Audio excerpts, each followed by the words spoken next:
field sources. It was actually $4 million the Southern Poverty Law Center paid to field sources, and they didn't just pay them to foment the hate they told their donors they were fighting, they actually dated them. That's right, Southern Poverty Law Center employee was in a romantic relationship with field source number 9, a member of the Racist National Alliance. This SPLC employee, who was supposed to be dismantling hate groups with the Intelligence Project, was dating the field source that they were paying, and in fact, they had a joint bank account. Wow. And guess what the SPLC paid this individual?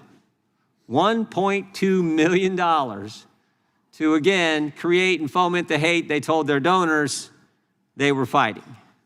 Now, it gets worse. An individual who led the Nationalist Socialist Party, a faction of the Aryan nations, reached out to SPLC. He wanted out. He wanted help in leaving this racist group. And what did the SPLC do? They said, no, no, no. Stay in the group. We'll pay you a monthly salary. We'll reimburse you for hosting rallies, purchasing racist materials. Of course, that was field source number 30. How about F37, field source 37? This person's the one who coordinated transportation and attended the 2017 rally in Charlottesville. The Southern Poverty Law Center paid him $300,000 to the guy who helped put together the event where a young lady was killed. F27, he was paid $350,000. What'd he do? He ran the Aryan Nations Motorcycle Club. F43, president of some crazy group, was previously convicted of cross-burning, but the SPLC thought he was worth $19,000 of their donors' money. Again, all told, $4 million to manufacture hate. We said this last hearing. I still remember Rahm Emanuel saying, I'm talking about Democrats, never let a crisis go to waste. The SPLC took it a step further. They created the crisis. They manufactured the crisis, and by so doing, they became the standard, the source for determining who is a hate group. They labeled Family Research Council a hate group. Moms for Liberty was labeled a hate group. Turning Point USA labeled a hate group. Alliance Defending Freedom, even though they argued multiple cases, won 16 cases in front of the Supreme Court, they were labeled a hate group, but never Jane's Revenge, never the group who vandalized crisis pregnancy centers, churches, in the aftermath of the Dobbs decision. They never got labeled. And the Biden Justice Department helped make them the standard. This is probably the part that bothers me, I think bothers most people the most. They helped make the Southern Poverty the standard in evaluating who's a hate group, who isn't. Because they consulted with them, they had quarterly meetings. The Deputy Attorney General, Lisa Monaco, quarterly met with SPLC. They would give SPLC any information they had, the Justice Department, the FBI had, they give it to them first. They even used them to train prosecutors. And of course, we know what it resulted in. The now famous memorandum from the FBI field office in Richmond, Virginia, where the FBI said, if you're a pro-life Catholic, you're an extremist. And of course, who did they cite for that? You guessed it, the Southern Poverty Law Center. Southern Poverty Law Center became part of the weaponized Garland-Biden Justice Department. Now, here's what's interesting. The Biden DOJ knew all about this scam that they were running. They knew the SPLC was doing this, but they didn't pursue the case. They dropped the case. Because when you meet with them, when you consult with them, when you have them train your prosecutors, you're not going to prosecute them. Nope, you're not going to do it because it's too valuable politically. And here's the scary part. And I'm sure we'll have questions from Mr. Fair later on about this. Here's the scary part. It all worked. Field Source 37, the guy at the Charlottesville rally, helped plan that rally, coordinate transportation there, was paid to attend. After the event, again, after the event where a lady was killed, the Southern Poverty Law Center almost tripled their income. $51 million to $133 million after they were coordinating the hate that took place at that crazy rally. You run a scam, you become the standard, you don't get prosecuted, and you make a ton of money. They got 800 million assets, 700 million in an endowment. Such a deal. And they would have gotten away with it, but for the oversight of Congress, and more importantly, the work of the Justice Department. So God bless the Attorney General and the work him and his team are doing. And we look forward to hearing from our witnesses today and asking them questions. And with that, I would yield to the ranking member for an opening statement. Thank you very much, Mr. Chairman. Welcome to our witnesses. Created in 1971 and headquartered in Montgomery, Alabama. Created in 1971, headquartered in Montgomery, Alabama. The Southern Poverty Law Center is one of America's leading civil rights groups. It fights for voting rights throughout the South, economic justice, and criminal justice reform. Like every major civil rights group in our history, it's been subjected to serious white supremacist violence. Its leaders have been threatened and attacked since its founding, and SPLC headquarters were firebombed in 1983 by members of the Ku Klux Klan who were convicted of conspiracy in federal court. After this attack and escalating racial terror, the SPLC added to its work a focus on the Klan and neo-Nazi groups and other purveyors of hate, violence, and white supremacy.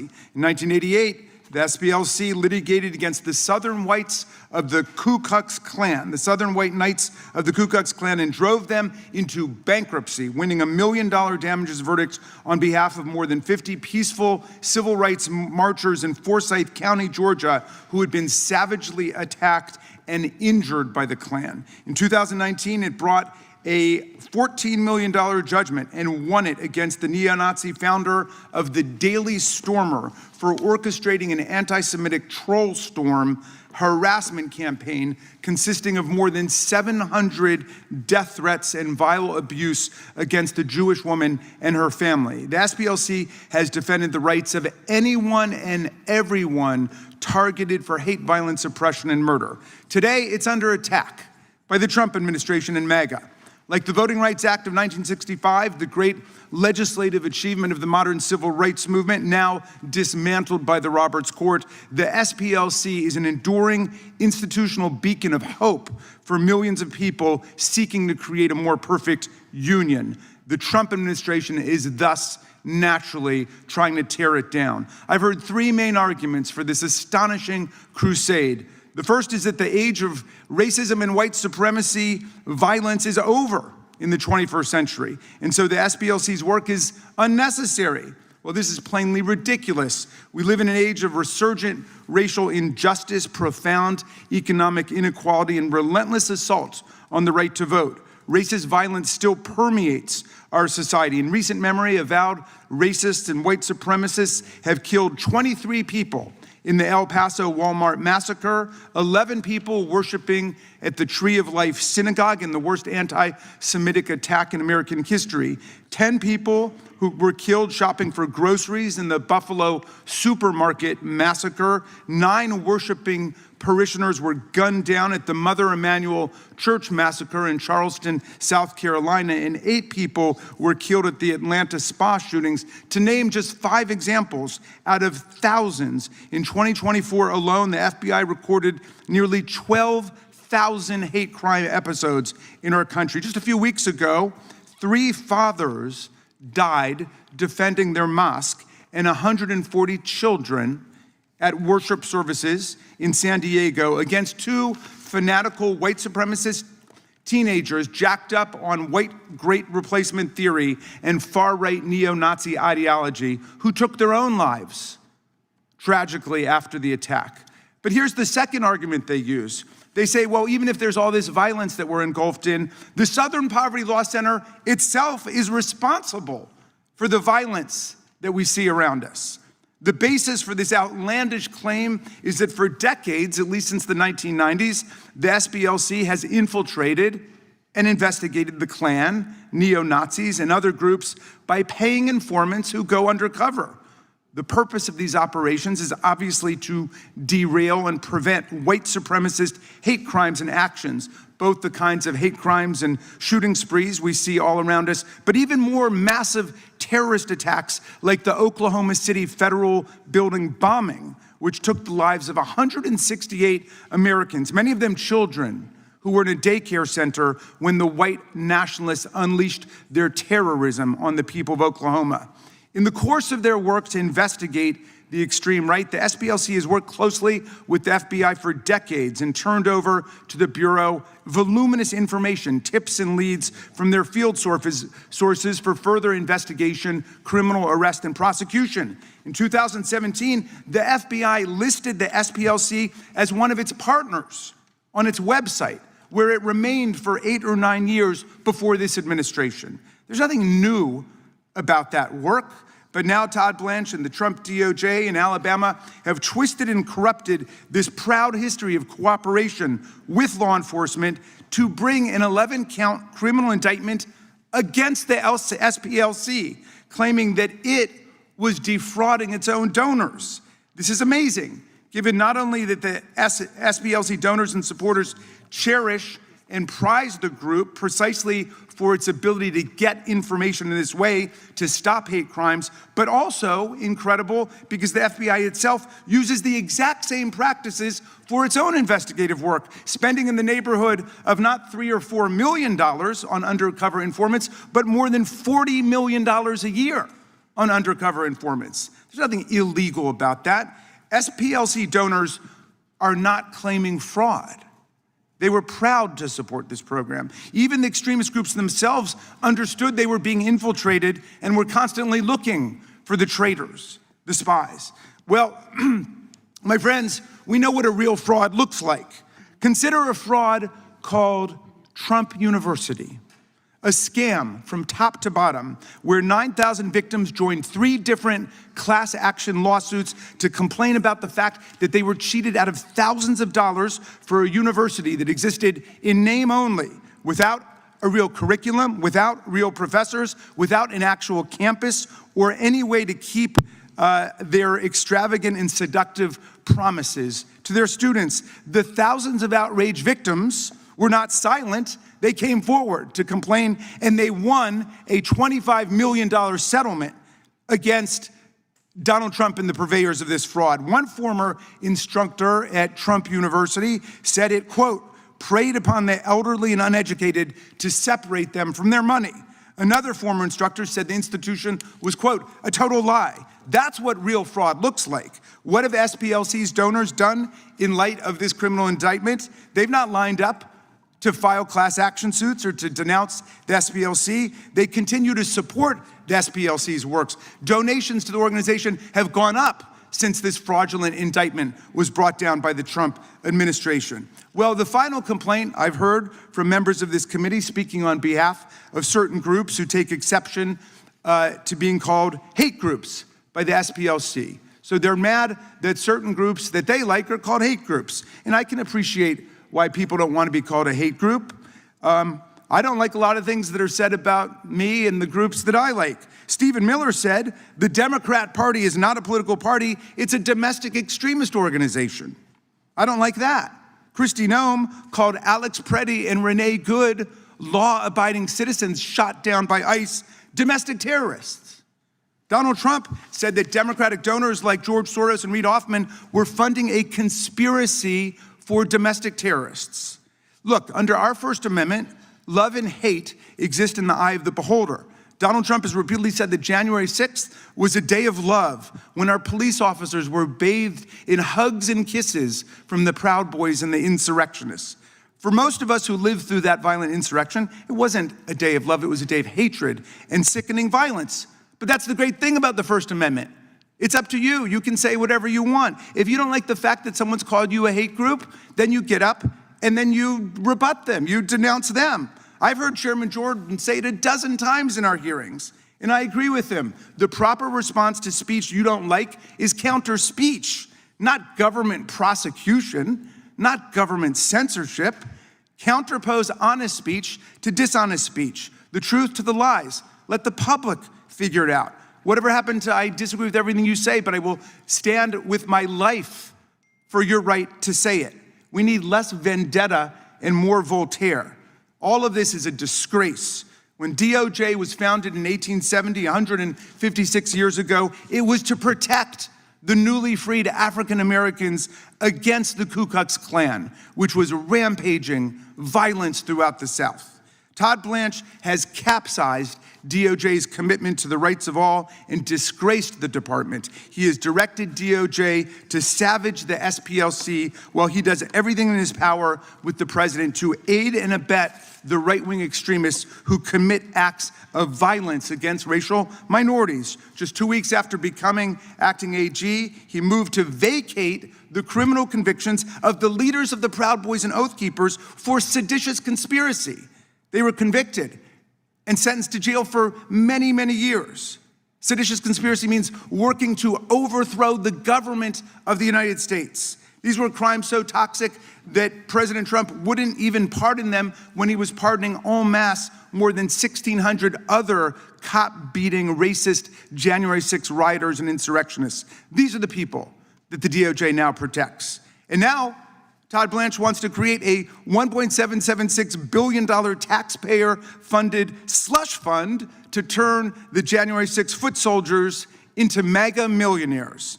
And while Blanche was at it, he signed an outrageous super pardon to give not just Donald Trump, but his entire family and all their businesses complete and total immunity from any investigation, audit, lawsuit, or prosecution by any federal agency for any criminal or civil violation against the United States up until this point. And while systematically firing prosecutors and FBI agents who worked on the January 6 investigation, the largest criminal probe in American history, Trump and Blanche are putting January 6 rioters, violent extremists, and their closest allies in key positions throughout the DOJ, like Jared Wise, who urged rioters to kill police officers on January 6, like Ed Martin, who defended violent cop beaters, both as a defense attorney and a federal prosecutor. He's been given free rein now as DOJ's pardon attorney, despite his long history of consorting with neo-Nazis.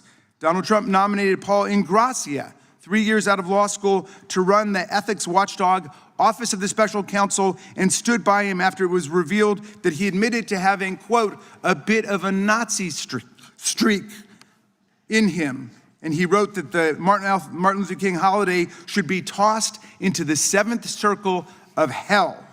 The Department of Defense hired Elias Irizarry, an unqualified, inexperienced 24-year-old Trump loyalist and convicted J6 rioter who was pardoned by the president to work on irregular warfare and counterterrorism, and so on. We understand that the extremist swamp that gave rise to this criminal indictment against the SPLC is just one more Orwellian attack on the civil rights movement and one more Kafkaesque prosecution designed to shame and ensnare the righteous and acquit and absolve the guilty. It is a tissue of lies that will join the pantheon of debunked fraudulent prosecutions that DOJ has been excoriated for by dozens of judges across the land, appointed by all different presidents. A few weeks ago, a federal judge in Rhode Island, Judge McElroy, called the government's submissions in a case misleading, if not utterly false. Another judge said that DOJ attorneys had submitted a patently false allegation to the court. Another judge rejected administration officials' testimony as disingenuous, squalid, and dishonorable. And another court found the administration had provided a highly misleading, if not intentionally false, sworn declaration so disingenuous that the court is left with little confidence that the United States can be trusted to tell the truth about anything. I predict it will not be long before another federal judge casts this obscene prosecution to the winds. I'm only sorry the great name of the House Judiciary Committee has now been made an accomplice to this fraud against the court and the country. I yield back to you, Mr. Chairman. Gentleman yields back. I don't think we're part of the fraud. I think the Southern Poverty Law Center was defrauding their donors. Without objection, all other opening statements will be included in the record. Today's witnesses. Dr. Alveda King is the chair of the American Dream Initiative at the American First Policy Institute. She is the daughter of civil rights activist Reverend A.D. King and the niece of Reverend Dr. Martin Luther King, Jr. She is the founder of Speak for Life, an organization that advocates for the sanctity and dignity of human life. Mr. Bryan Fair is the interim CEO and president of the Southern Poverty Law Center. He previously served as the chairman of SPLC's board of directors. Mr. Ryan Bangert is the senior vice president for strategic initiatives and special counsel to the president at the Alliance Defending Freedom. He previously served in the Office of the Texas Attorney General and was a litigation partner at Baker Botts LLP.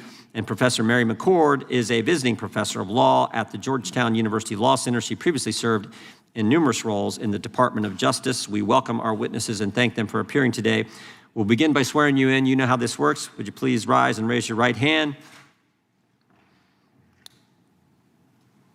Do you swear or affirm under penalty of perjury that the testimony you're about to give is true and correct to the best of your knowledge, information, and belief, so help you God?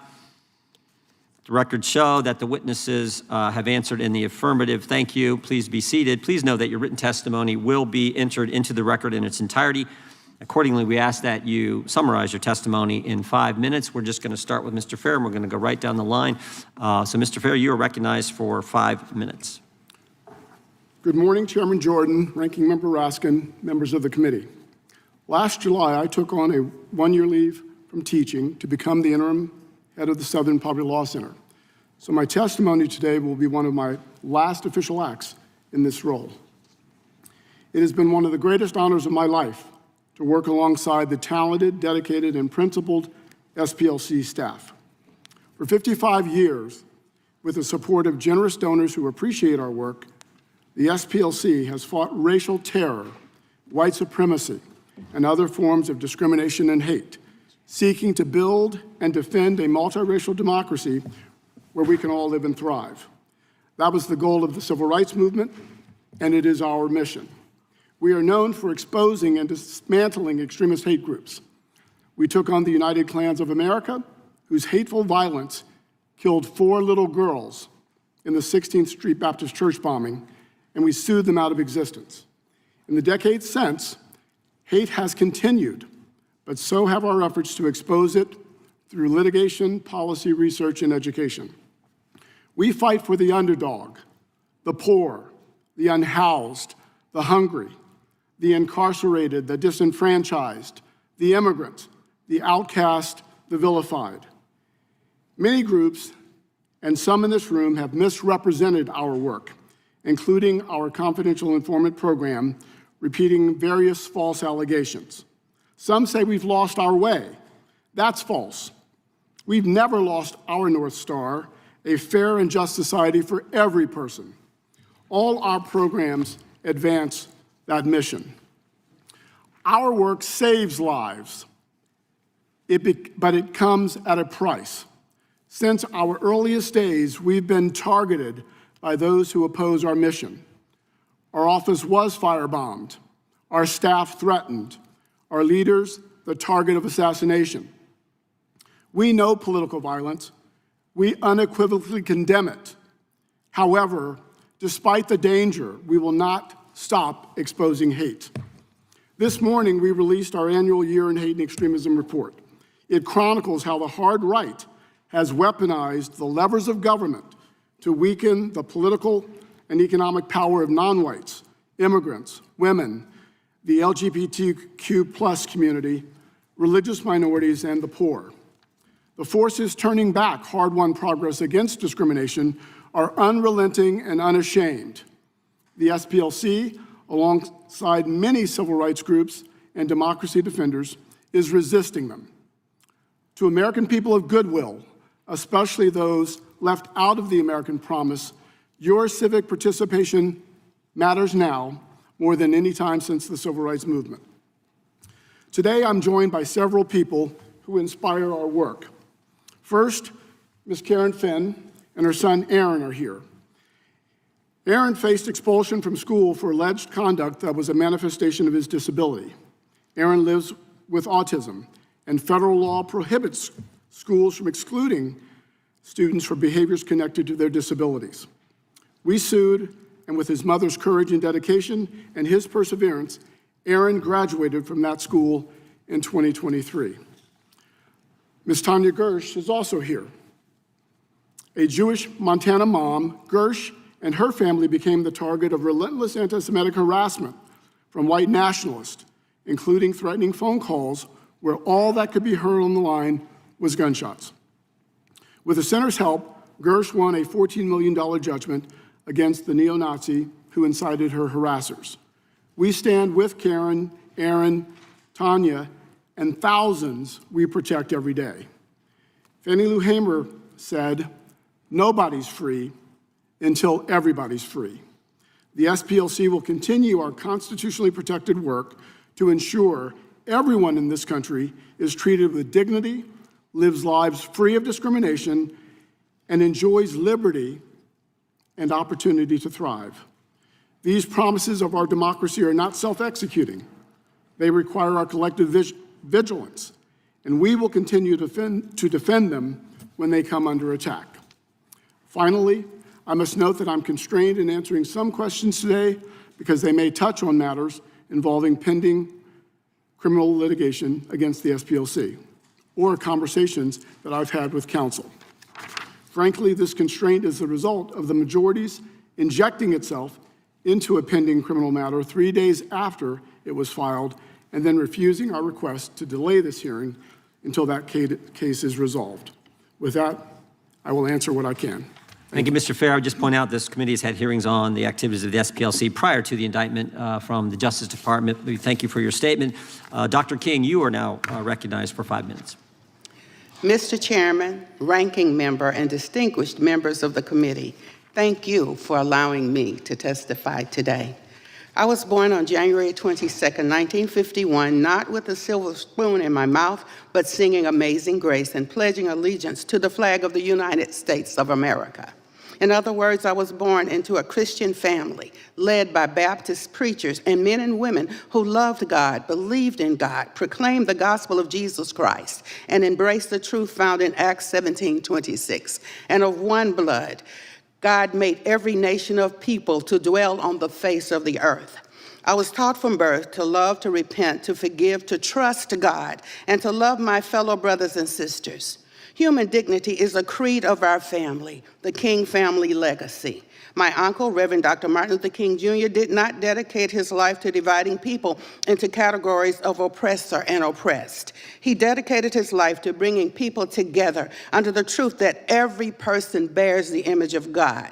I come before you today not in anger, but in deep concern. I am not sure anyone can fully grasp the emotions of a young girl who grew up in a family that sacrificed so much for justice and reconciliation, only to spend much of her adult life being watched, shadowed, criticized, and even threatened because she believes in God, in Jesus Christ, in the sanctity of life, and in the American dream.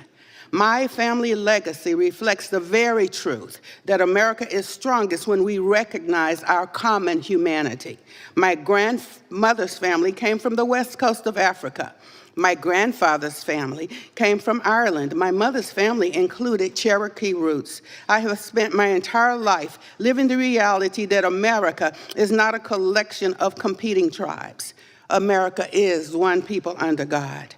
That is why I am troubled by the conduct and messaging of organizations that claim to fight hatred while profiteering from division. Recent allegations reportedly contained in a federal superseding indictment raised serious questions about the Southern Poverty Law Center's activities. Individuals associated with organizations the SPLC itself labeled as extremists or hate groups allegedly received substantial payments over many years. The indictment shares of payments totaling hundreds of thousands and in some cases more than $1 million to sources connected to white supremacist, neo-Nazi, and Ku Klux Klan organizations. Those allegations deserve careful examination. They reveal a troubling contradiction. Americans who faithfully donate their hard-earned money, many of them senior citizens like me, who sincerely want to combat racism and hatred, deserve transparency and accountability about how those funds are being used. America does not need more manufactured racial tension. We do need more labels with the sole intention to drive us apart. We do not need more lists that place citizens under suspicion because they hold sincere beliefs about faith, family, life, or public policy. I know myself about being labeled. Let me be clear. I reject racism. I reject hatred. I reject white supremacy. I reject any ideology that seeks to elevate one group of people above another. But I also reject the notion that Americans who hold traditional Christian beliefs should be treated as threats or terrorists simply because we disagree with a prevailing political thought. Today, I still have a dream. I dream that one day we will move beyond black power and white power and embrace God's power and human dignity. I dream that Americans will one day see each other not as enemies, but as neighbors. I dream that we will hear each other, see each other, and recognize that every human life has value from the womb to the tomb and beyond. We are, as Scripture teaches, as science testified, one blood, one human race. And if we remember that truth, we can build a future worthy of the sacrifices made by those who came before us. We must speak out for truth and against the forces that would manufacture hate, fear, division, and violence simply to line their pockets and further their political ambitions. Thank you. God bless America, and I look forward to your questions. Thank you so much. God bless you. Thank you. God bless you. Well done. Mr. Banger, you're recognized for 5 minutes.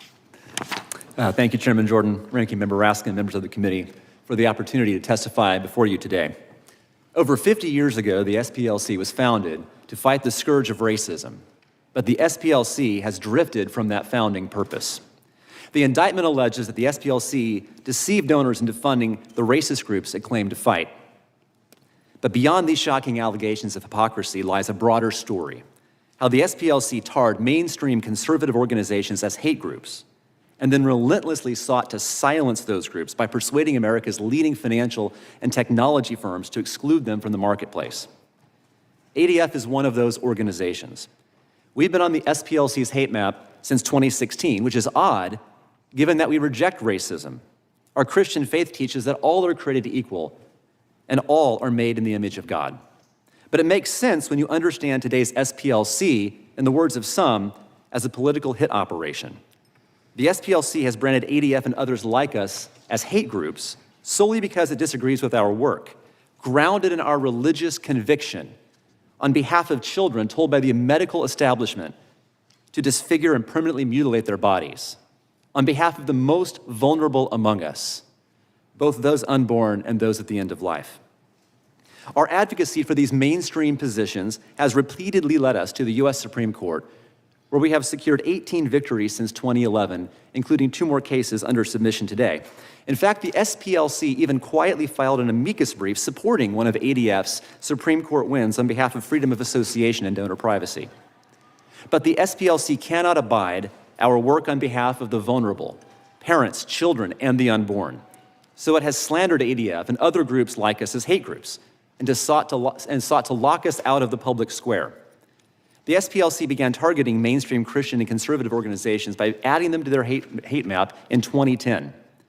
7 years later, the SPLC's fundraising skyrocketed in response to the notorious Unite the Right rally in Charlottesville. But this wasn't a stroke of good luck. The superseding indictment alleges that the SPLC funded and supported one of its ringleaders. In the immediate aftermath of Charlottesville, the SPLC received large donations or commitments from leading firms and personalities, including JP Morgan Chase, Facebook, Google, Twitter, and even Tim Cook at Apple. In 2018, it launched a coalition of left-wing organizations called Change the Terms. They understood that you don't have to win a debate with your opponents if they're invisible. So the coalition targeted critical banking, payment processing, donor advisory, technology, and digital communications infrastructure. It embedded the SPLC within that infrastructure of corporate decision-making, allowing it to influence terms of engagement, flag business partners, and bully corporations into compliance. In short, the SPLC mobilized corporate America to crush the voices of mainstream conservative organizations. The Biden years saw the SPLC deepen its presence in America's political and corporate infrastructure. The Biden DOJ and White House met regularly with SPLC officials. Amazon used the SPLC to blackball groups from its Amazon Smile giving program. So did the employee charitable giving platform Benevity, which serves nearly a quarter of the Fortune 1000. ADF saw tangible impacts. We lost access to the Amazon Smile program. nonprofit pricing from large technology providers like Microsoft, Adobe, and Intuit, web hosting on the Pantheon platform, and access to donor-advised funds at Fidelity. A partisan political organization like the SPLC should never have been allowed to function as an unaccountable private gatekeeper to critical financial, technology, and communication services. And corporations should never have accepted the word of an organization that is itself severely compromised. In addition to standing indicted today, the SPLC has paid millions in settlements for defamation. Its co-founder and president left in 2019 amid staff reports of a systemic culture of racism and sexism. It received an F from Charity Navigator for hoarding donor money to the tune of more than $800 million, much of it offshore. Former employees have said that the SPLC is little more than a highly profitable scam. The time has come to uproot the SPLC from America's financial and technology infrastructure, and Congress can help. Investigations of the SPLC can reach beyond the indictment to examine the SPLC's relationships with financial institutions, technology companies, and digital communications platforms. Moreover, Congress can pass legislation barring federally insured financial institutions from delegating decision-making to private entities that discriminate based on First Amendment protected activity. These would be critical steps toward dismantling the SPLC's shadow censorship regime. We thank the committee for its interest in doing so. Thank you, Mr. Bangert. Professor McCord, you're recognized. Members of the committee, thank you for inviting me to testify. The Department of Justice should not use its power as a weapon against people and organizations disliked by the president. No one has said this better than former U.S. Supreme Court Justice and U.S. Attorney General Robert Jackson in his 1940 speech, The Federal Prosecutor. He said, "The prosecutor has more control over life, liberty, and reputation than any other person in America. The prosecutor can order arrests, present cases to the grand jury in secret session, and on the basis of his one-sided presentation of the facts, can cause the citizen to be indicted and held for trial. If the prosecutor is obliged to choose his cases, it follows that he can choose his defendants. It is in this realm in which the prosecutor picks some person whom he dislikes or desires to embarrass, or selects some group of unpopular persons and then looks for an offense, that the greatest danger of abuse of the prosecuting power lies. It is here that law enforcement becomes personal, and the real crime becomes that of being unpopular with the predominant or governing group, being attached to the wrong political views, or being personally obnoxious to or in the way of the prosecutor himself." What Justice Jackson warned about has come to pass. The DOJ has initiated fraud investigations against political enemies such as New York Attorney General Letitia James, Federal Reserve Board member Lisa Cook, and former Chair Jerome Powell, and Senator Adam Schiff.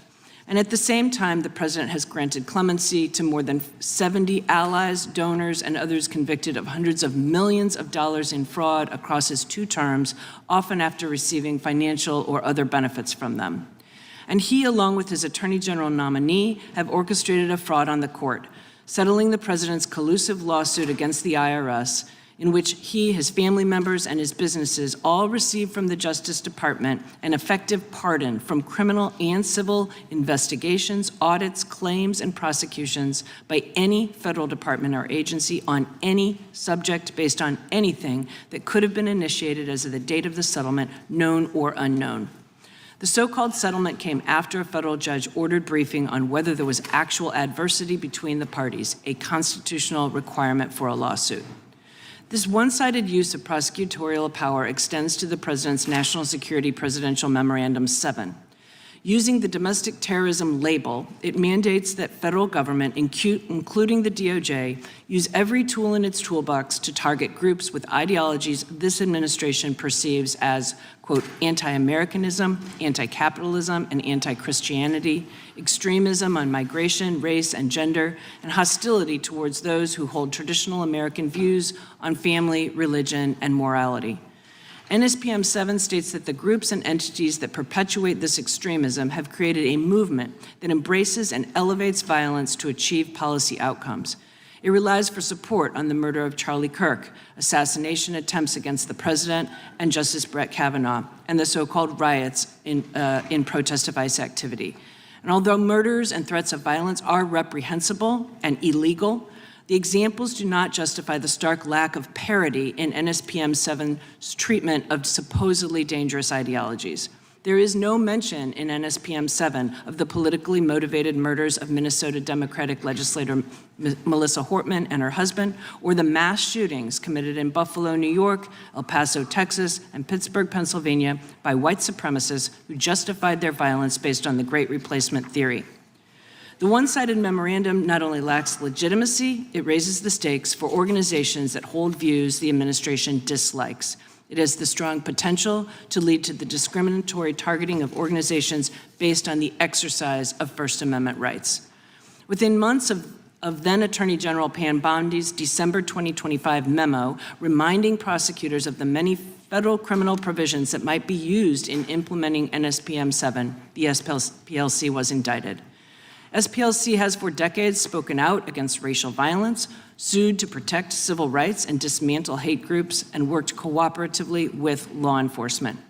Commenting on the charges, the president called SPLC one of the greatest political scams in American history. I'm not here to discuss the substance of the charges against SPLC, which is being ably defended in court, but the targeting of the organization harkens the very danger Justice Jackson warned about, that law enforcement becomes personal and the real crime becomes that of being unpopular with the predominant or governing group, being attached to the wrong political views, or being personally obnoxious to or in the way of the prosecutor himself. Thank you. Thank you, Professor. We will now move to 5-minute questions. The chair recognizes the gentleman from California, Mr. Issa. Thank you, Mr. Chairman. And Professor McCord, I congratulate you on your ad hominem attacks on the president, and you're deflecting any part of answers as to the nature of this hearing. Your absence of that shows a great deal about how you have no answers for our questions, but you have answers for your own party persuasion. Mr. Bangert, I apologize in advance. I'm going to focus a little bit over here, but it's not because your organization hasn't been the subject of the attacks by Mr. Fair's organization for what is now a decade and a half. Dr. King, I'll start with you. You wear a cross here today. You spoke of God and Jesus Christ, your deep faith, and the conviction that comes with that faith as to how a just government and a people should act. Is that a fair statement of who you are? The statement of who I am is just a 75-year-old woman who has experienced so much. I have been personally flagged by SPLC, and I have been on a domestic terrorist list, interestingly enough, for much of my life. Well, Dr. King, that's the nature of the question. Is that because of who you are, because of your faith, because you have championed the teachings of your father and your uncle? Yesterday, I led a small trip into the Capitol where the rotunda has virtually only presidents of the United States other than Dr. King. Is it in fact his teachings and the teachings of people like that that you follow that has caused you to be so labeled? I believe that these attacks against me and others are not because only of my faith, certainly because of my faith, absolutely. My uncle, Reverend Dr. Martin Luther King Jr. once said that the law may not make you love me, but it can keep you from killing me. And so I believe that many of us are persecuted because of our faith and our beliefs. I think it's a little unfair because I say life from the womb to the tomb and beyond, that I'm on a domestic terrorist list. I think that's unfair. Well, you join a group of faithful people, as Mr. Bangert mentioned, tend to be what we'd call center-right leading. You knew Charlie Kirk and his work, didn't you? I did know Charlie Kirk. And his work, like your work, was about love, people getting along, but it was also about teaching of the benefits of faith, wasn't it? I was able to make some peace with Charlie before he was killed because he said some bad things about my uncle. I didn't like it.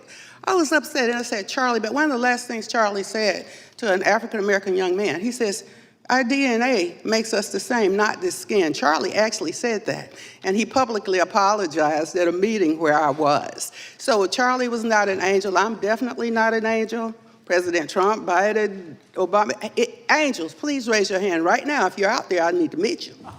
However, it's misguided compassion that brings us here today. It is misguided compassion that puts me on a domestic terrorist list. I think that is very unfair. And you know, old people like me giving money to SPLC and then calling me later, oh my God, they believe in it's okay to cut a boy's penis off? I was like, seems like they're spending a little money to do that. And people are totally shocked. I hope people will take the medicine and come on and admit that they are funding some things. They might be doing some good stuff. But look like this, I have a dog and I'm making some brownies. And they chocolate. The dog poops some brown stuff. I put a little secret ingredient in there. And I put it in my brownies and the people get worms. It's not right. It's just not right. Thank you, Dr. King. Mr. Fair, I don't want you to be left out of this conversation. Your organization has labeled Dr. King and Charlie Kirk and others. Do you regret that? Will you recant it? Or are you going to double down and say that these people, including the martyred Charlie Kirk, in fact, somehow deserve to be on your hate list for their constantly talking about bringing people together, talking about the teachings of the Bible and the like? Congressman Issa, as I said in my statement. Now, wait a second. No. I heard your statement. Well, I only want an answer to your question in the 11 seconds left. Are you going to recant, yes or no? And if you're not going to, please don't tell me it's because now you're under charges. Your organization did it as much as 16 years ago. Will you take back any part of that, or is your hate list stand as your position of your organization as its head today? The SPLC will continue to expose hate and extremism. Okay, we'll take that as the list stands. Mr. Chairman, I'd ask unanimous consent. Gentleman's time has expired, but you can do a unanimous consent. Thank you. That a submission from the Heartbeat International for today's hearing be placed in the record. Objection. That a message, particularly from, it's entitled "The Truth About the SPLC," from the Family Research Council be placed in the record. Objection. And lastly, Mr. Chairman, for this hearing, too, a statement from the Executive Director's Office of the Center for Immigration Studies be placed in the record. Without objection. Thank you. I yield back. Gentleman yields back. Chair now recognizes the gentleman from Maryland. Thank you kindly, Mr. Chairman. Ms. McCord, our colleagues invoked the fact that the SPLC had an informant in a white nationalist group at the infamous Unite the Right rally in August of 2017 in Charlottesville as some kind of indictment of the SPLC. But didn't that SPLC informant create the information that allowed the SPLC to send 3 different FBI field offices a 45-page memorandum warning of planned violence and the potential for violence at this extremist confab?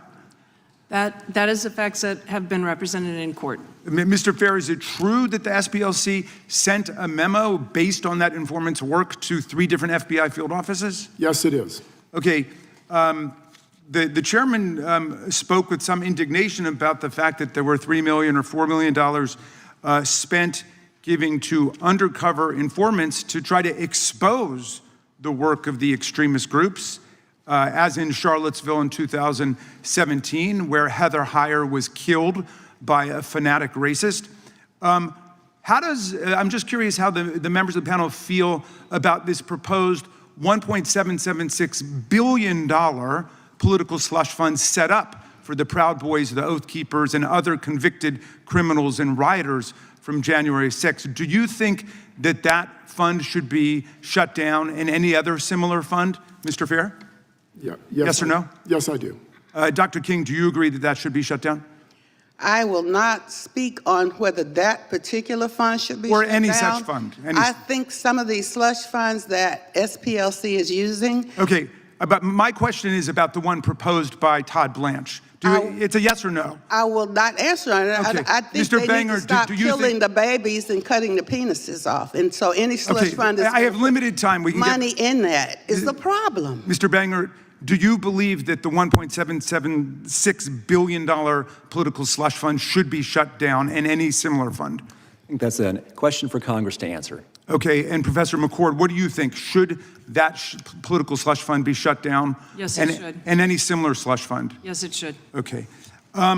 So the conceit of the prosecution, this whole hearing, the whole attack on the SPLC is that there's some contradiction between fighting against extremist hate and racism for decades and then sending people undercover as informants to find out what these groups are doing. Do you agree that there's a contradiction, Professor McCord? I agree that it is a very useful law enforcement tool to use informants and cooperators to learn more, not just about hate groups and potential domestic violent extremism, but also as a tool to dismantle drug trafficking groups and human trafficking groups. So if the FBI sent someone undercover to expose a mafia organization, narco traffickers, international human traffickers, that wouldn't mean that the FBI is supporting those groups, would it? That's correct. Okay. As a matter of law, and as a matter of fact, can you have a criminal fraud if there are no victims of the fraud? To have a criminal fraud, you have to have made statements and fraudulently to induce some activity. And if it did not induce some sort of activity, like a gift or donation, then there is no fraud. Well, what I don't understand is that suddenly, out of the blue, there's a claim that the Southern Poverty Law Center is engaged in fraud because it's been extremely effective. I wish it had been even more effective, for example, in stopping the Oklahoma City bombing, where nearly 200 people were killed in an act of fanatical white nationalism. But it's been quite effective. I don't know of any group that's been more effective, other than potentially the FBI itself, in stopping extremist white violence. Well, do you believe that it is an act of fraud when the donors to the group understand perfectly well that people are being sent undercover to try to get information on what these groups are doing? If donors were not defrauded, and no donors have come forward, to my knowledge, suggesting that they were unaware of what the SPLC was doing, that program has been known for a long time, and so that creates a problem. I mean, it just seems to me amazing to be alleging a fraud when there are no victims. When I just looked up the Trump University case, there were hundreds and hundreds of people coming forward screaming to high heaven about how they'd been ripped off and exploited by this fake university, and they won $25 million. So do you pay the same people to do the bomb and then go and comfort the people from being bombed? You pay the same people to do both jobs? That's kind of fraud to me. That's weird and chaotic and confusing. Well, Dr. King, I don't think there's any allegation that anybody who was working for the Southern Poverty Law Center bombed anyone. Do you have information to that effect? Because I don't personally, but outside agitators did bomb our house in '63 and then ran back and took off the Ku Klux Klan sheets and put on police things and ran up in the yard. Well, that's a statement. Same people. It was crazy. I'm with you, and that's a statement about the racism of that police force working with the Ku Klux Klan. Hey, y'all pay both of them to do the double jobs. SPLC does. Really, you hire them to do the bombing, then you hire them to fix the bombing. That's weird. Dr. King, you're asserting a lot of things under oath, and you haven't brought the evidence with you. So I think I'll get some for you. Okay, please, bring us the evidence, and I'll yield back to you, Mr. Chairman. I'll get some for you. Mr. Fair, did the Southern Poverty Law Center use donor money to have field sources attend extremist rallies across the country? Mr. Chairman, It's a simple question. Did you use your donor money for that purpose?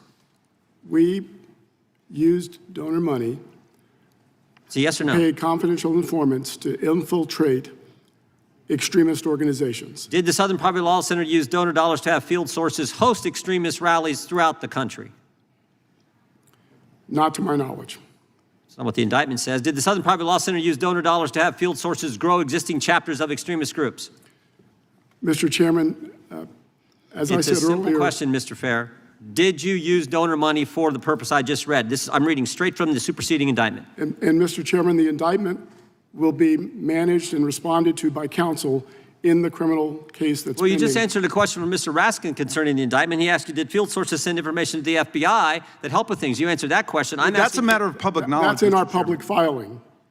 Did the Southern Poverty Chairman. Law Center use donor money to have field sources create new chapters of extremist groups? Again, Mr. Chairman, Did the Southern Poverty Law Center use donor money to recruit new individuals into those extremist groups? I assume you don't want me to answer since you're not giving me time to answer. No, I'm giving you time to answer because that's a yes or did you use your donors' money for that purpose? Yes or no? Again, those issues will be resolved in the pending allegations against the SPLC. It seems to me if the answer is no, you could say no. We have asserted that the allegations are false. Did the Southern Poverty Law Center use donor money to have field sources make donations to extremist group leaders and purchase materials for cross burnings? It's alleged in the indictment. Did it happen? We've alleged that those allegations are false. Did Southern Poverty Law Center use donor dollars to have field sources create racist paraphernalia that extremist groups sold at rallies? We've alleged that those allegations are false. Okay, how about this? What is Fox photography?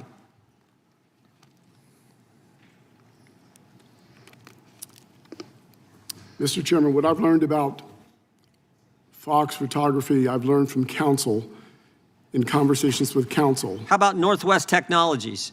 and they're covered by the attorney-client privilege.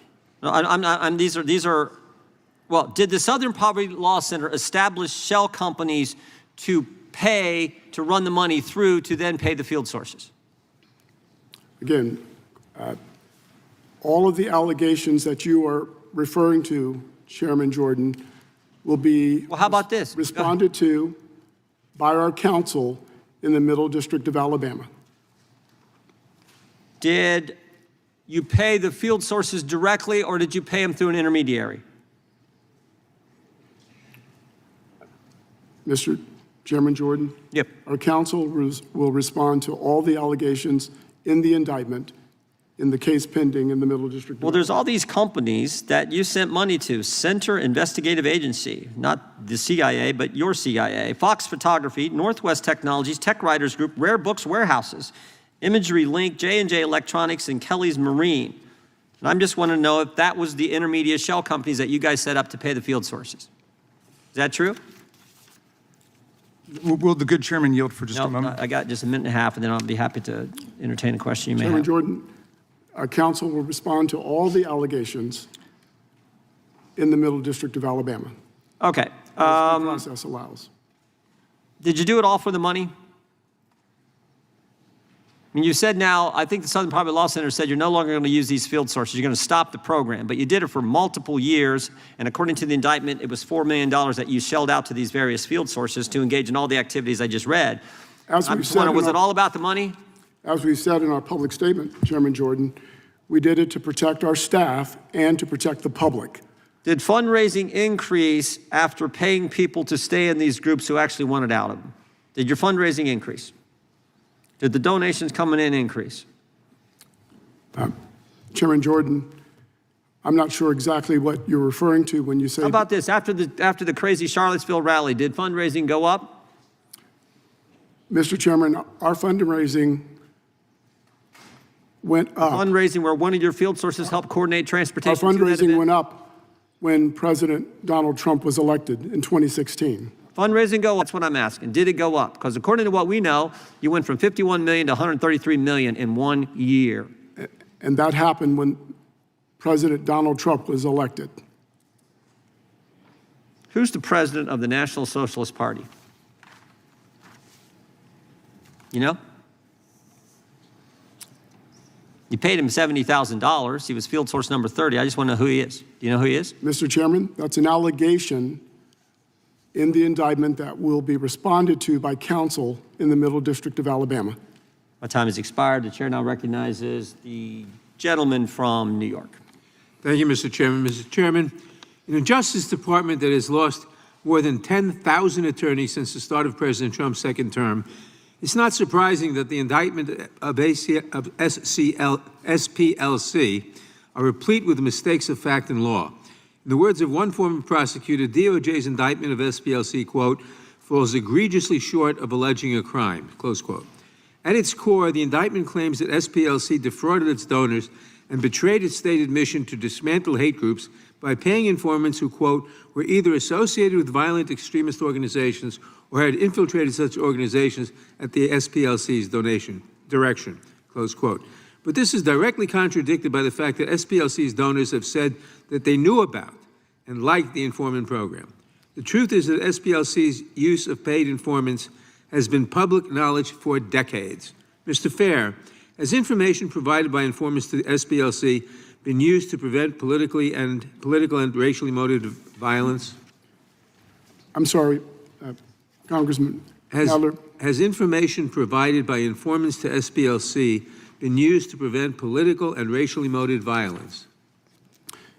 Yes, Congressman Nadler. We shared information that we learned through our confidential informant program with local, state, and federal law enforcement to prevent racial violence against the public at large and to protect our staff. Thank you. SPLC proactively shared information obtained from its informants with law enforcement agencies in order to prevent the activities of extremist groups, in other words. Question, Mr. Fair, can you explain what actions the SPLC took before the Unite the Right rally in Charlottesville in an attempt to help law enforcement? Congressman Nadler, again, I must say that counsel will respond to all allegations in the indictment in the Middle District of Alabama. That's not an allegation. It's part of the allegation. Okay. Mr. Fair, can you explain how the SPLC's informant program helped thwart a terrorist attack in Las Vegas in 2019? Yes, Congressman Nadler.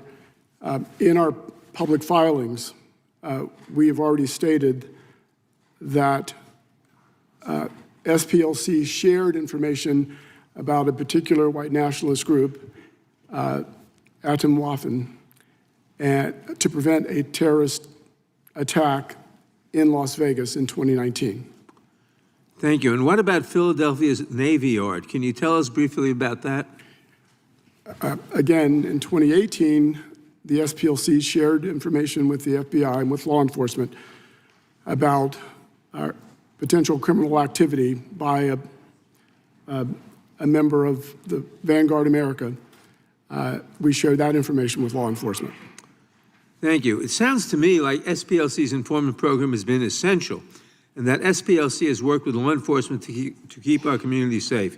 And yet, shortly after the indictment was announced, Acting Attorney General Todd Blanche falsely claimed on Fox News that the DOJ had, quote, no information, unquote, that suggested SPLC shared information collected through its informant program with federal law enforcement.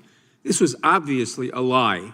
In fact, DOJ was forced to walk back Blanche's false claim after SPLC filed a motion to address the government's, quote, materially false statements.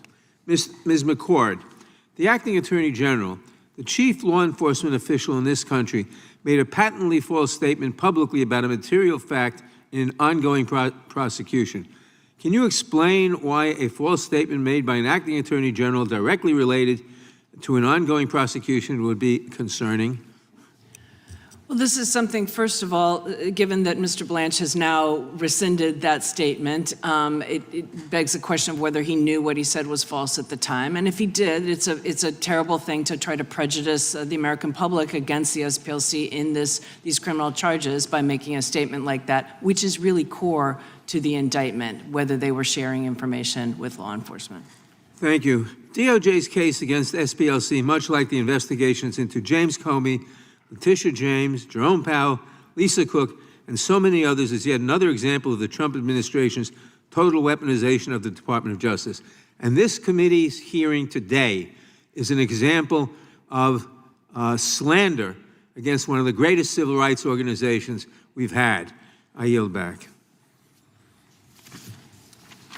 Gentleman yields back. The gentleman from Texas is recognized. I thank the chairman. I thank the witnesses. I'd like to observe Mr. Panger, who both served in the Office of the Attorney General of the state of Texas. I want to thank you for your service there.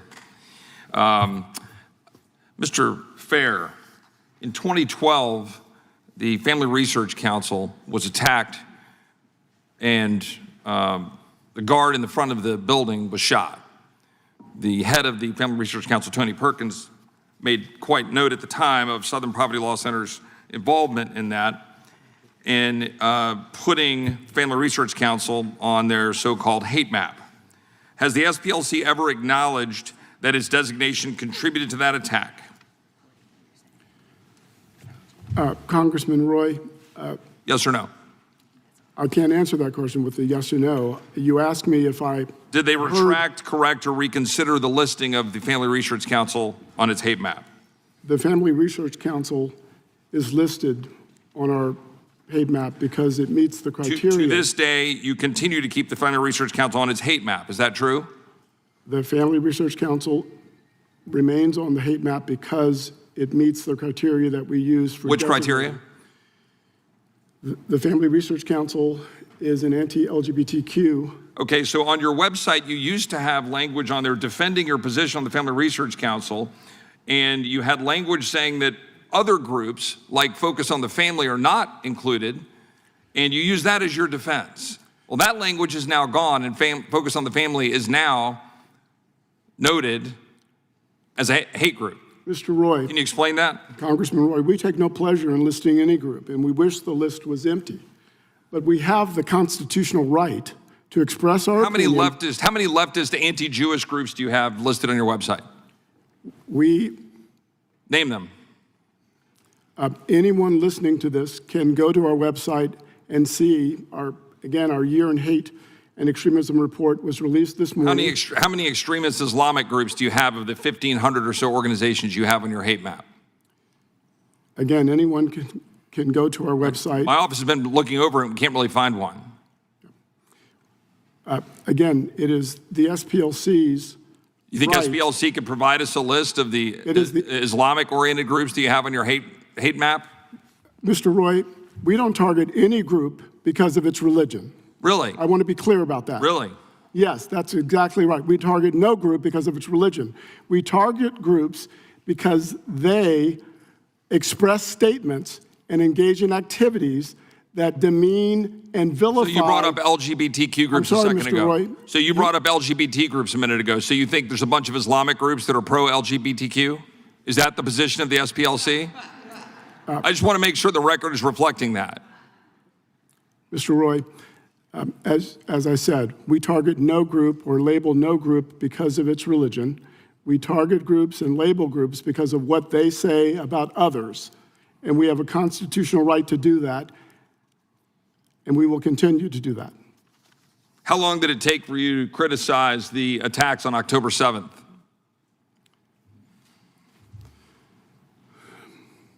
Mr. Roy. Was it immediate? We were clear and loud about our criticism of the Hamas attack on Israel on October 7th. My research shows that it took you at least 3 weeks to finally say anything, and then you attacked and criticized Israel. Mr. Roy. Do you think the record reflects that, or am I incorrect? Mr. Roy, as I said, the SPLC has a 55-year history of fighting anti-Semitism. It speaks for itself. And yet the response to the targeting the Family Research Council was to defend yourself for having focused on the family, and then you pulled down from the website that defense. It was your only defense. Well, first, Mr. Roy, speakers in the United States don't need to defend their speech. We have free speech. And so everyone should understand that. Yeah, you do, here on the record, have to defend the position of an organization that has now been indicted and has superseding indictment based on very clear indications of the way the money is flowing in order to target very specific groups and to potentially defraud your donors, not to mention, by the way, banks. If I had a little more time, I'd like to have a little bit more conversation about debanking and your engagement with banking. But the last question I'll ask you is, with respect to Charlie Kirk, have you all taken any position since Charlie Kirk to— Mr. Roy, we unequivocally condemned the murder of Charlie Kirk. What about the listing of Charlie Kirk? It is our position that TPUSA expresses views and vilifies other people based on immutable characteristics, exposing them to our listing. Mr. Chairman, I have a couple of unanimous consent requests. Objection. I have several documents here.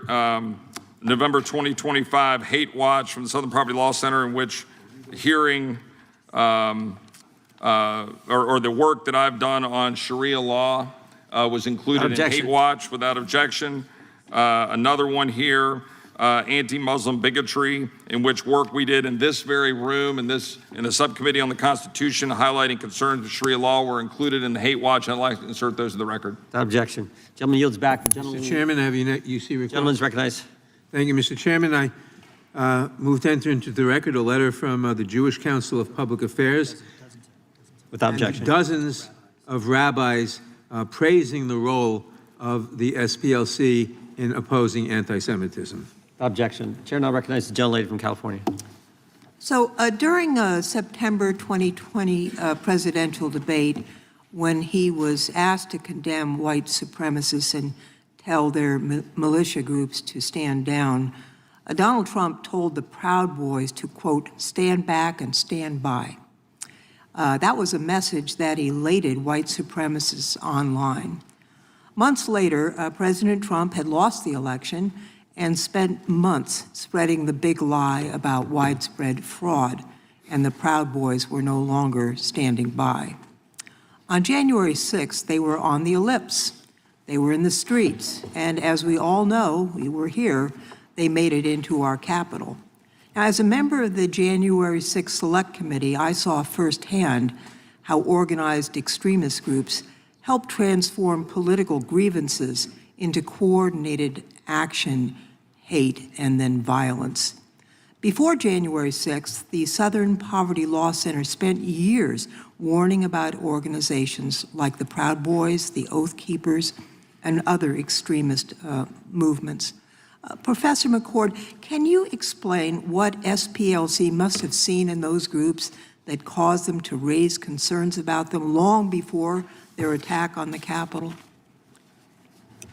Yes, Congressmember. Like other research organizations that study the groups with ideologies that espouse things like white supremacism and the Great Replacement theory, and tend to, in some cases, not all cases, but advocate for violence on behalf of those ideologies and in furtherance of those ideologies, these are things that lead SPLC, as other research organizations do, to give warnings about violence that may be coming. And certainly before January 6th, the red flags and the warning signs were there and were communicated by SPLC as well as other organizations. How did the prosecution of anti-government actors who participated in the storming of the Capitol on January 6th affect groups like Oath Keepers and the activities of anti-government militias? And what happened after the Trump administration issued its pardons to January 6th insurrection participants? And did the pardons of the January 6th insurrectionists help or hurt the fight against white supremacist violence and extremism in this country? 3 questions for you, Professor McCord. Right after January 6th, we saw groups like the Proud Boys, the Oath Keepers, the National 3 Percenters dismantle their nationwide organizations. We saw the Oath Keepers pretty much dissolve. But of course, with the pardons and the clemency and the commutations, we've seen a resurgence of these groups. We've seen them monetizing things, and we've seen also, unfortunately, members not just of those groups, but people who were pardoned committing additional crimes. We have a list of the crimes they've committed, some really disgusting and serious measures. Mr. Fair, if Congress tries to diminish SPLC and dismiss its warnings about groups like the Proud Boys and Oath Keepers, what lessons would we miss about the threat posed by organized domestic extremism to our American democracy? Thank you, Congressman Longwood. The lessons we would miss is that all of us are less safe with the threat of domestic terrorism, that these groups that both express hate, that express white supremacy, that terrorize various groups are a danger to all of us. And we need to know about them. We need to know about what they say, and we need to know about the actions that they take. That's what we'll miss. I thank you for those answers. I think it's really quite telling that the Republican majority on this committee has now had a second hearing to scrutinize SPLC rather than discuss their findings and figure out how to prevent another such attack on our democracy. These lunatics that Donald Trump unleashed back onto America's streets are prepared to go to war for him again. They're violent, they're hate-filled, and they have a president who will not hold them accountable for violating the law. He's pardoned them. He says he wants to give them taxpayer money to reward them. That's the threat we need to be discussing, not the folks at SPLC who are pointing out this threat. With that, Mr. Chairman, I yield back. Until it yields back, I would just remind Mr. Fair that the Family Research Council doesn't terrorize anyone. And shortly after you put them on the hate list, individual came into their facility and shot the security guard. I now recognize the gentleman from... Sure, a quick unanimous consent request. Yeah. Just in response to the time frame with respect to the SPLC's response to October 7th, an article here from Fox that shows that statement was in fact 3 weeks later on October 28th. I'd like to insert that in the record. Objection. And subsequent reports in response to their response saying it's an international incident. There are several reports here showing that they previously responded to other international incidents in Europe and in Australia and others. I'd like to insert those in the record. Without objection. Chair Thank you, now Mr. recognizes the gentleman from California. Thank you. Mr. Fair, does any of the money that the SPLC raises come from foreign sources, whether foreign nationals, organizations, foreign governments? Not to my knowledge. How does your organization consult or communicate with foreign sources? Not to my knowledge. During the Biden administration, did the Department of Justice seek your organization's guidance on determining political groups to target?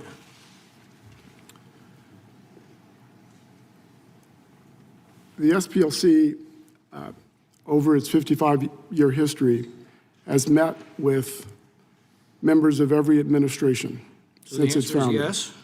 No, we've met with every administration since our founding. Did the Department of Justice seek your guidance on organizations or individuals to target for investigation? The SPLC identifies groups based on the criteria that we've set out. One is... So the answer is yes? No, the answer is not yes. Maybe I don't understand your question. So the answer under oath is no. Did we? I'm sorry, I'm not sure that I'm following your question. Let me try again. During the Biden administration, did the Department of Justice seek your organization's guidance on determining political groups to target? Not to my knowledge. We're told an investigation into your organization's activities was initiated by the Biden administration, but then mysteriously dropped. Did SPLC have any discussions with Biden administration officials about this investigation? Mr. McClintock, Congressman McClintock, it's my understanding that the initial investigation was opened during the Trump administration. It continued into the Biden administration. And did SPLC have any discussions with the Biden administration regarding that investigation? Not to my knowledge. Did SPLC suggest political groups like Turning Point USA, traditional Catholic groups, Family Research Council for investigation by the Department of Justice? Congressman McClintock, again, as I said, we identify groups based on the statements that they make, the activities that they engage in. Those are the criteria that we use, and we do it. Did you suggest that these groups be investigated by the Department of Justice? Not to my knowledge. And you had no conversations with Justice Department officials regarding this matter, these matters? Which matters? The targeting of Turning Point USA, Catholic groups, Family Research Council? By? For investigation by the Department of Justice?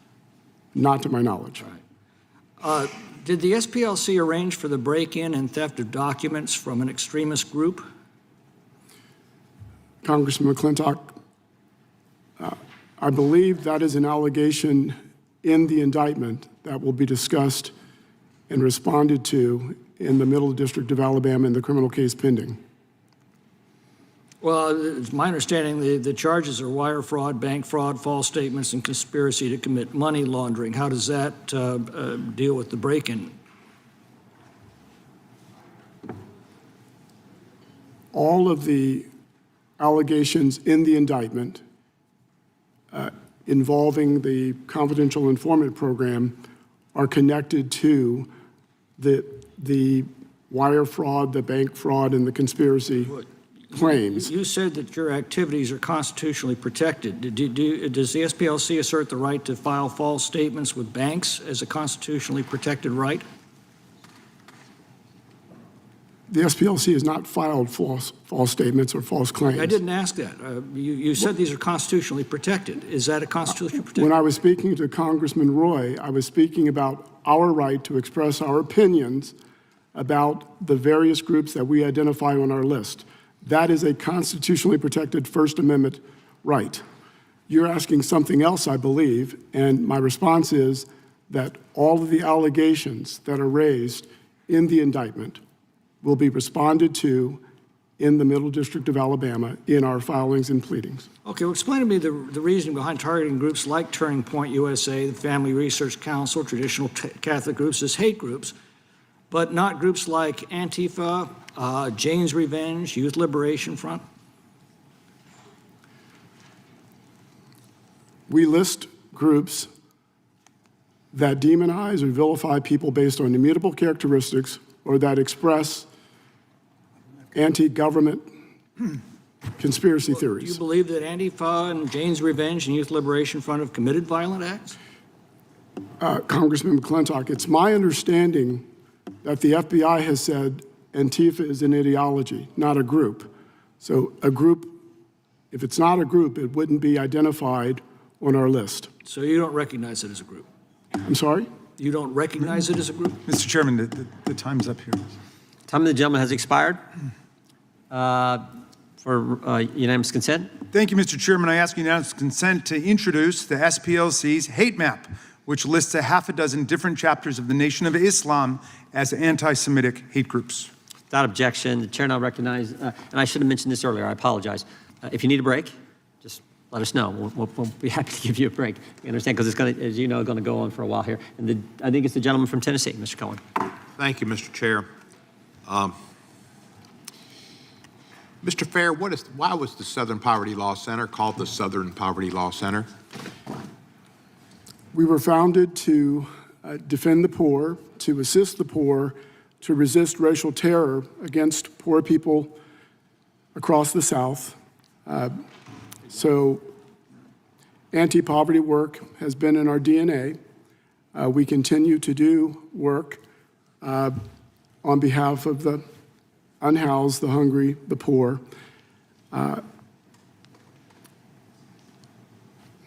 And your founders, I knew Morris Dees. I know Morris Dees. I haven't seen him in Epic for a while. And Julian Bond was a dear friend of mine. They were two of your founders, were they not? That's correct. Were there other founders that people might know? The three founders, Morris Dees and Joe Levin, came together and named Julian Bond the first president. Pretty good crew. Outstanding crew. Yeah, they all should have gotten presidential medals. I tried to get Julian one, but for some reason, two of our presidents failed. Why, I do not know. So the Southern Poverty Law Center was not formed to go after international discrimination and hate. There's plenty of hate in the South. Yes. The South's abundant with hate. Our initial work was primarily focused in the South, but that work has expanded to cover the entire country. I don't understand the questioning of some of the people on the panel about suggesting the Southern Poverty Law Center is not concerned about anti-Semitism and Jewish hate. As a person who's been exposed to Jewish hate and anti-Semitism since my birth, I guess, and could get a ton of it on the X, Mr. Musk's hate-filled organization, a lot of anti-Semitism, which has increased lately. Why would they be asking such questions? You go after anti-Semitism, do you not? Absolutely. We've, as I said in my early response, for 55 years, we've been resisting anti-Semitism. I mentioned that Tanya Gersh is here today. We've also recently filed 2 lawsuits against the Goem Defense League in Tennessee for attacks on a Jewish center and on Jewish and African American people in Nashville. This is work that we've done, that we will continue to do. Again, anti-Semitism is hateful, and groups that traffic in it, whatever their political ideology, would be identified. Have you had any Jewish people contact you or Jewish organizations and complain? No, we have not. As a Jewish person, I welcome all faiths to come to our aid and support, and many have. Many have. But it's usually when there's anti-Semitism, the Anti-Defamation League is on it.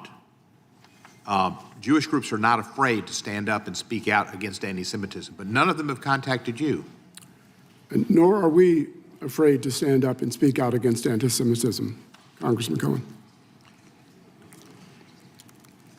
What's going on in our country is really scary, and what Ms. Lofgren said was true. We're looking at a president who said, stand by, stand up and stand by, or stand down and stand by. And he has pardoned the people who committed treason against our country, violence against police people, and desecrated our Capitol. They were convicted or pled guilty, and he pardoned them. And now he wants to give them money. And he may not want to leave come January 2029. And he's got his army prepared. I wouldn't be surprised if a lot of people in ICE aren't J6ers. And that's why they wear their masks. They're not worried about COVID. Not really, no. They're hiding themselves from the public, and there's a reason for it. I value your work. When one of my best friends died about 8 years ago, Irvin Salke, who was also a friend of Julian Bond's, an outstanding member of the Ratner Sugarman Lucas law firm, the first African-American integrated law firm in Memphis, I asked that people give memorials to the Southern Poverty Law Center in his honor. I'm proud of every memorial that's been given, and I'm proud of every donation I've made. I thank you for your work, and I thank you for continuing the work of Julian Bond and Morris Dees and Mr. Levin. You are a blessing. Thank you. Thank you. The time of the gentleman expired. Chair, now recognize the gentleman from. I've got a unanimous consent. Gentleman from Georgia is recognized. A statement from Kristen Clark, General Counsel for the National Association for the Advancement of Colored People, that unequivocally opposes the targeting of the Southern Poverty Law Center, an organization dedicated to combating hate violence in America. Without objection. The chair now recognizes the gentleman from Wisconsin for 5 minutes. Thank you, Chairman. On page 14 of the Year in Hate report, the SPLC criticizes the Alliance Defending Freedom for its Viewpoint Diversity Score initiative. Specifically, they state that the Viewpoint Diversity Score, quote, mimics white supremacist narratives.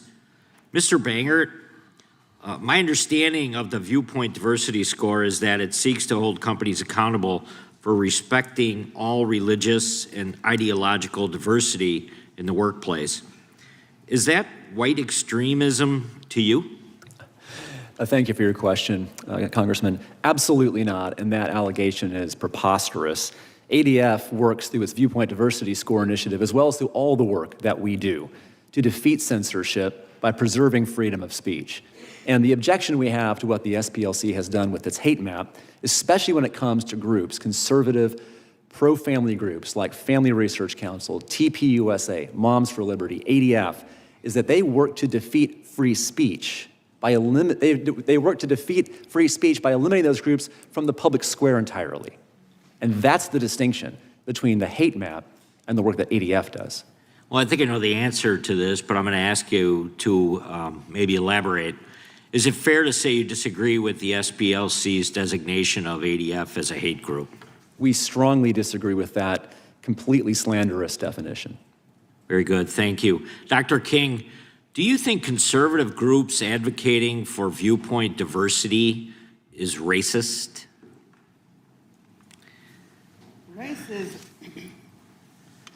Racism is socially engineered in the first place. And if you think you're a different race when we all bleed the same and we're one blood and one human race, then you are socially engineering racism. What I'm trying to understand is SPLC is funding the far right and the far left with informants that they send in to report back. So the informants, to not blow their cover, are doing heinous things on the far right and the far left. I don't think the donors understand that SPLC is using money to stir up racism, to have people fight against each other based on skin color on the far right and the far left, some adjacent funding coming in there. So they're manufacturing this racism, causing people to be hatred and fear. You know, some informers, I have been on the domestic terrorist list. Some informer must have told them I said something hateful. I'm not a racist. So how did I end up on a domestic terrorist list? So how did the guard get shot at FRC? How did that happen? So I don't think that, the question is, donors are being frauded, and money is being spent on the far right and the far left by SPLC with the informants, I think, with some adjacent funding. So the donors think they're trying to clear up the mess. It's confusing to me. So maybe I didn't answer your question. You want to ask me again? I don't quite get it. No, well, let me just ask you this. Do you think the SPLC's hate map, as we've seen many times, is antithetical to the peaceful advancement? It is. It of makes civil people rights in America? afraid. It makes Right. people, I've been on it. I've been on a domestic terrorist list. When I'm for peace and love, one blood, one human race, stop fighting, stop chopping off penises and killing babies. Hey, some of the money, go investigate it yourself, is being used to in the name of LGBTQ, cutting baby parts off. That is happening with the money of donors, and the donors are shocked. Right, right. Thank you very much. Mr. Fair, in SPLC's motion to dismiss the DOJ lawsuit, you briefly discussed the organization's hate map designations. On page 6 of the lawsuit, the SPLC states, these are not mainstream groups or they're espousing traditional conservative political views. Rather, as defined in the Year of the Hate report, these are groups that, through their rhetoric and activities, traffic in extreme and sometimes violent ideologies. And if you have the hate report in front of you, it's mentioned in the motion that there are many different, let me just ask you the question. So do you think that the hate map was designed to identify specific organizations or to just create this ideology that there's hate everywhere across the United States of America? The hate map was created to expose the statements and activities of groups across the country that vilify and demonize others on the basis of immutable characteristics. I yield back. Gentleman yields back. Chair recognizes the gentleman from Georgia, Mr. Johnson. Thank you, Mr. Chairman. This hearing takes me back to the 50s, the time of McCarthyism, the time of demonic and demonizing attacks against political enemies that was in vogue by the notorious and infamous Joe McCarthy, the House Un-American Activities Committee. This is what this reminds me of. And when I go back to the 50s, I also think about how mainstreamed during that time was white supremacy. It was mainstreamed. It was so mainstreamed that presidents had to call out the troops to maintain order or to bring order. I'm reminded of the racist governor of Arkansas denying entry for the Little Rock Nine into the all-white Central High School. I'm sure you remember too, Dr. King, back in '57, the little girls trying to get into the building and being spat upon and taunted and threatened. And I'm sure you remember, Dr. King, in 1962 in Mississippi, when James Meredith was to enroll at the University of Mississippi, and President Kennedy had to call out the troops to guarantee that they stopped the riots so that this man could enroll. And then again in '63, when the troops were called out by the president as George Wallace stood in the door of the school and said, segregation today, segregation tomorrow, and segregation forever. I mean, that's mainstream white supremacy. Same thing when the troops had to be called out by President Johnson in 1965 to protect the civil rights marchers from Selma to Montgomery, marching for voting rights. And today, the clock has turned back. White supremacy, extremism is again mainstreamed. This president came into office and revoked a 60-year-old executive order banning racial discrimination in federal government hiring practices, saying that it was now unnecessary. We've had the stripping of employment protections from employees of the federal government. We've seen the Civil Rights Division of the Department of Justice gutted and diverted from its mainstream activities. And at the same time, we have experienced we've experienced attacks on the rule of law.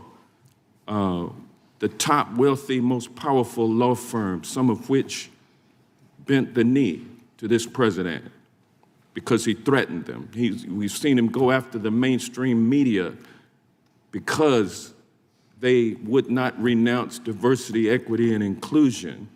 We've seen him go after top universities trying to get at their research funding, threatening to cut it off, and actually cutting it off unless they rooted out diversity, equity, inclusion. It's mainstream. White supremacy is mainstreamed. Extremism. Nonprofit corporations have been attacked, like the SPLC, organizations that offer legal assistance and provide advocacy for victims of white supremacy and racial discrimination, organizations which advance the cause of civil rights and voting rights for black people, like the SPLC does. Southern Poverty Law Center is under attack because they're standing up against the erosion of our democracy. Professor Fair, America may not realize that election workers have recently faced bomb threats, harassment, and targeted intimidation simply for doing their job, and you've issued reports about that. How are these threats part of the larger racial-based suppression tactics, and is this a reason why your organization has come under attack by this administration and by this committee? Gentleman's time has expired, but you may answer. Thank you. Congressman Johnson, yes, we believe that there is a direct threat to free and fair elections, and we believe that we are a target of this administration because of the effective work we've done for 55 years. Thank you, sir. I stand with you on your work. Gentleman's time has expired. I recognize the gentleman from Virginia, Mr. Klein. Thank you. Mr. Fair, as the only Virginian sitting on this committee, I'm very concerned about the allegations in the indictment, about your organization's role in the planning of the Unite the Right rally. According to the indictment, one of your paid sources, F-37, maintained an active online presence making racist posts under the supervision of the SPLC. And the SPLC paid this informant over $300,000 during this period. The informant was involved with the rally. Now, I would ask you questions about that, but I know from your past answers you're not going to answer anything related to this indictment. But I want to know how exactly this individual aided in the planning of the rally. I want to know whether this individual attended the rally, because an individual was tragically murdered at this rally. 2 law enforcement officers were also tragically killed in an accident while surveilling the scene. I want to know why the SPLC forced individuals, other sources, to stay in the extremist organization that they wanted to leave. But let me ask you this, because this is public record and you may be able to answer it. Following the Unite the Right rally, the SPLC reported an annual revenue increase of $80 million between 2015 and 2016. Is that correct? Congressman Klein, as I said earlier, a number of national civil rights groups saw their fundraising donations surge after the election of Donald Trump. That is correct. Following the Unite the Right rally as well, correct? The Unite the Right rally was in 2017. You referred to 2015 and 16. I'm sorry. Thank you. Following 2017, you saw an increase, correct? The largest increase, to my knowledge, occurred after the election of Donald Trump. I want to shift to your partnership with the Biden-Harris administration's DOJ and FBI. Were you aware at the time that the SPLC received special treatment, such as direct access to high-ranking officials in the Civil Rights Division, early access to FBI hate crime data, and invitations to exclusive events with DOJ leadership during the Biden-Harris administration? As I said to Chairman Jordan, the SPLC has met with every administration since its founding to advance racial justice and equality in this country.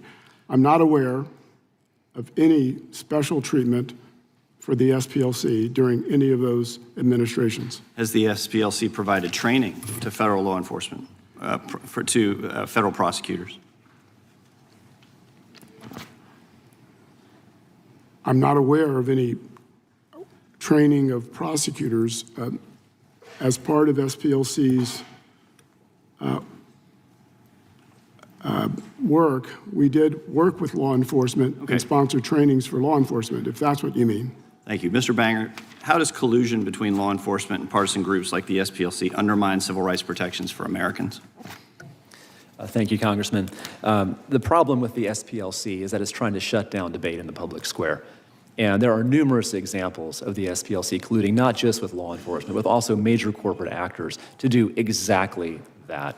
Of course, we all witnessed what happened with the malicious prosecutions by the Biden administration's DOJ under the FACE Act.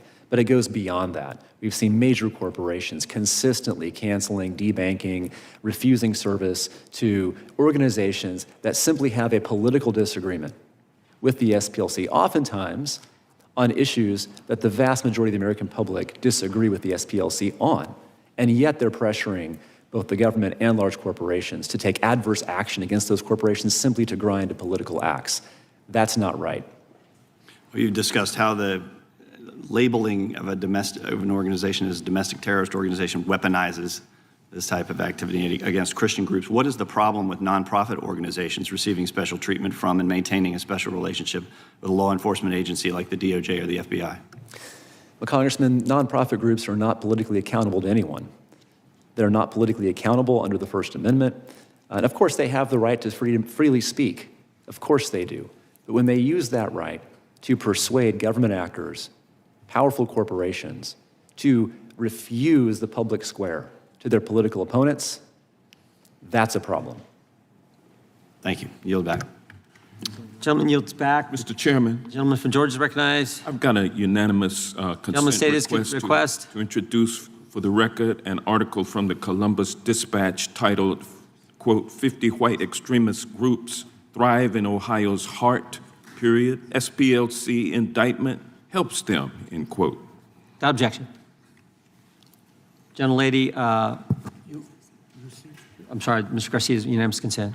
Thank you, Chairman. I ask you unanimous consent to enter into the record this letter from the Christian faith leaders expressing their deep and abiding support for the people and the vital work of the Southern Poverty Law Center.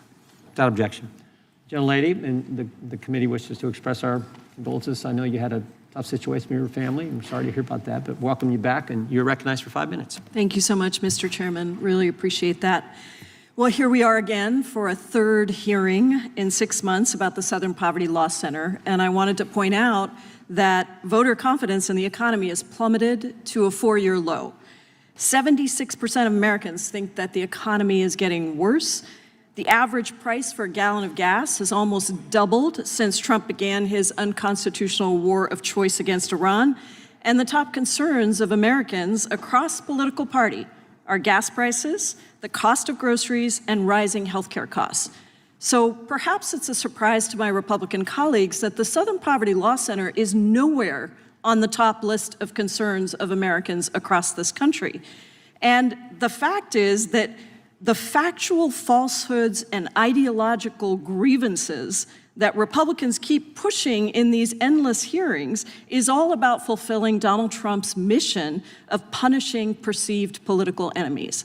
So I want to be very clear, this hearing is allegedly about SPLC, quote, spreading hate, which is even more ironic given that it's Donald Trump himself who has used extreme rhetoric and gone out of his way to stoke racism, fear, and xenophobia. He has denounced Mexican immigrants as rapists. He's railed against immigration from, quote, shithole countries, his words, not mine. He has enacted travel bans against dozens of countries, which a federal court just ruled unlawfully targeted people from 39 African, Asian, Latin American, and Middle Eastern countries. And he and Republicans have tried to end birthright citizenship and have given hundreds of billions of dollars to rogue ICE and CBP agents to kidnap and disappear immigrants of all immigration statuses, including, by the way, United States citizens. But it isn't just the denigrating of Black and brown communities that's so dangerous. It is the praising, the pardoning, the condoning of extreme white nationalists directly from the White House. In Trump's America, white supremacists at the Charlottesville rally are, quote, very fine people, even after images and videos showed participants making Nazi salutes and cheering on the former Grand Wizard of the KKK.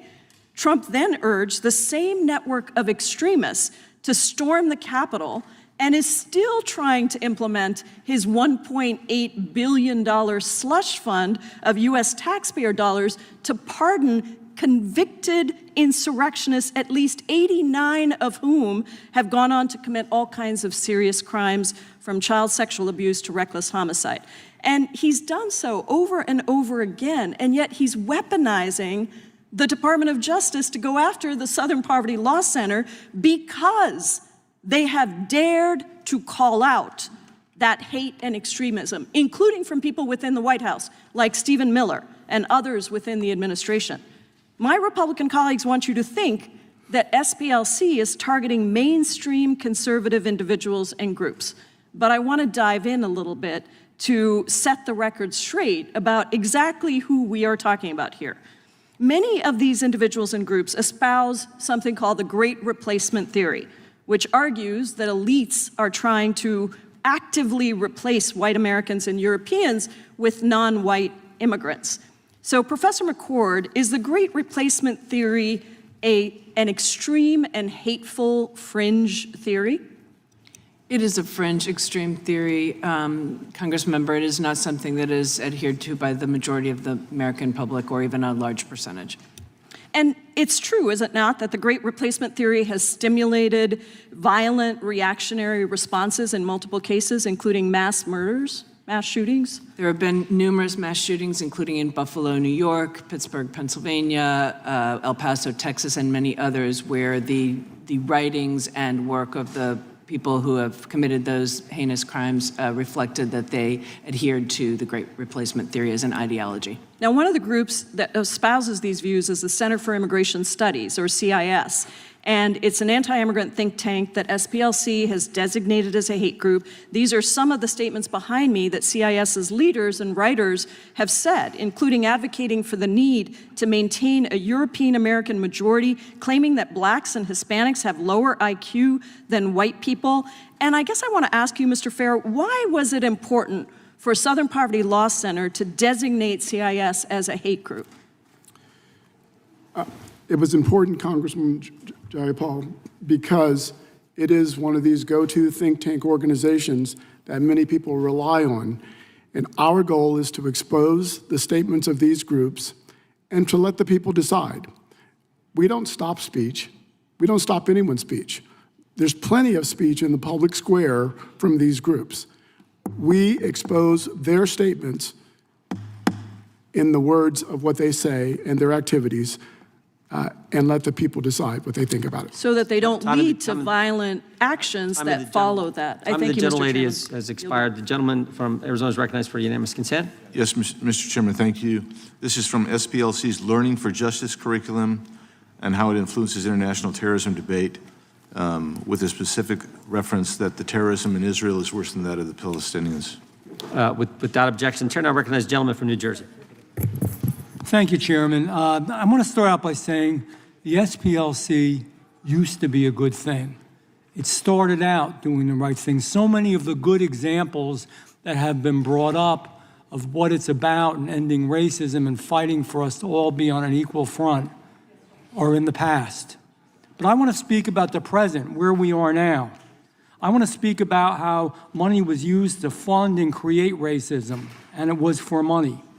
I want to talk about how real Americans don't know the real deal and which actually is going on. It's a great name, you know. People look at a name, Southern Poverty Law Center. What could be better? It stands for doing the right thing. But instead of healing, it opened wounds. Instead of dampening racism, it created more racism, more hate. And that's why we're here today. What happened? What went wrong? All the other stuff we can talk about, but let's talk about this issue today. And the reason that not everybody, but that some folks want to keep straying away from it into other organizations or into the economy or into Donald Trump or the price of gas. It's not what the hearing's about. All important things. I want to talk about those things, but not at the hearing. It's become clear how this organization that was existing to dismantle white supremacy was actually trying to create it in order to get more money. This is all about money. It's all about politics. It's all about changing the political scene and bringing money in to do that. And it was all in the shadows. And if you look in the shadows, you see that the money it was receiving from donors wasn't going towards dismantling hate. Honest to God, if some of the donors really knew where the money was going, they would be upset.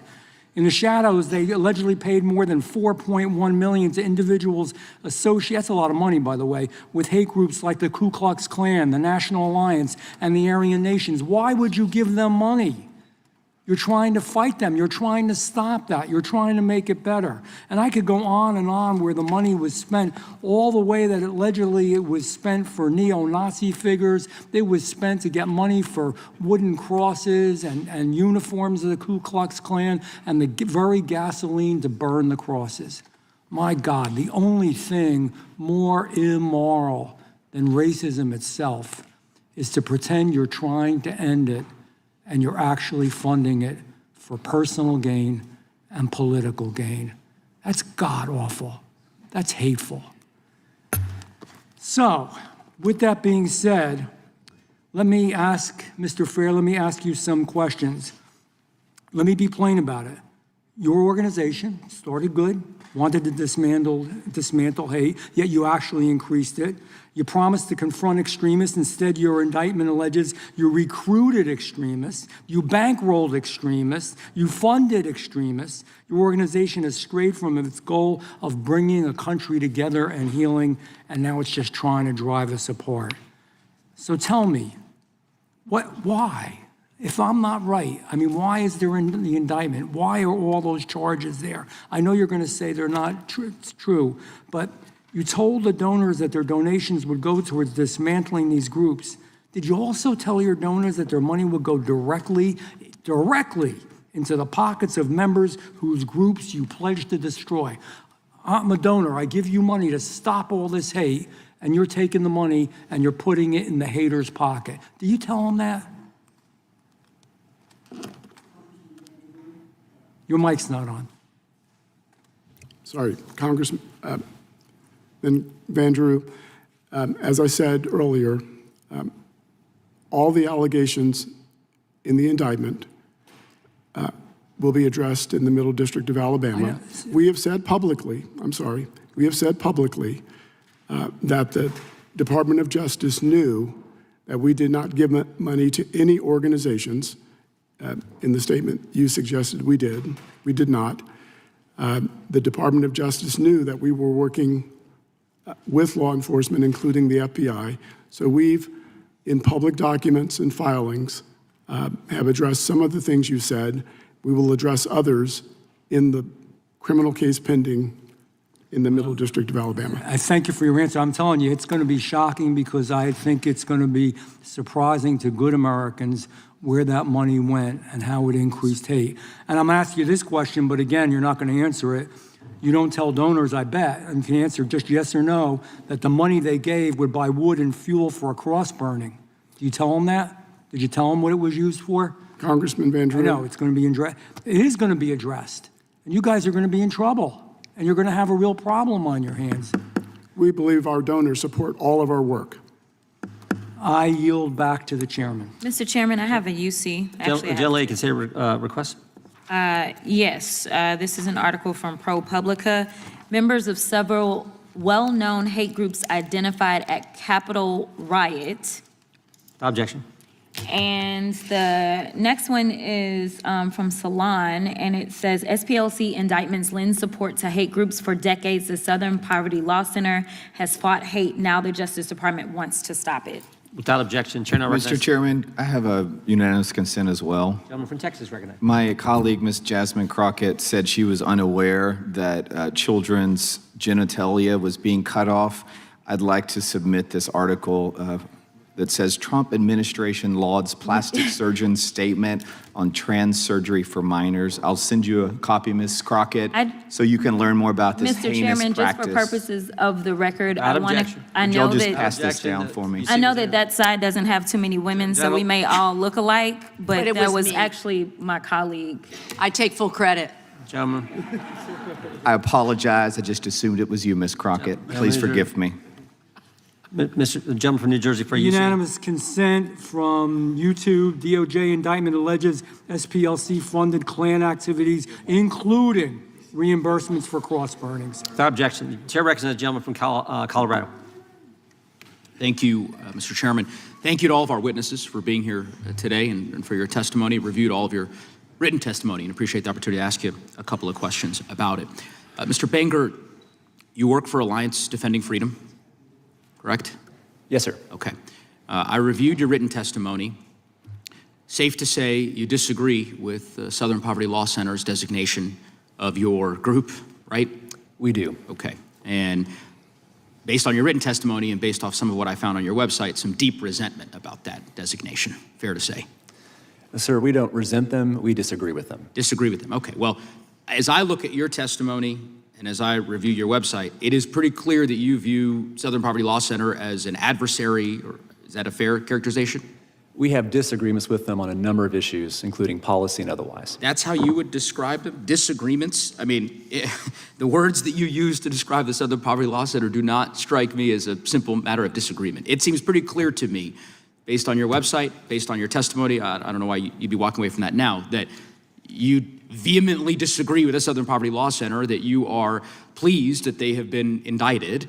You have called, this is from your recommendations for congressional action, direct banking regulators to investigate ECOA and Regulation B compliance at institutions using SPLC-linked vetting tools, right? So you are calling for investigations into the Southern Poverty Law Center. That doesn't sound like something that you would do with someone you disagree with.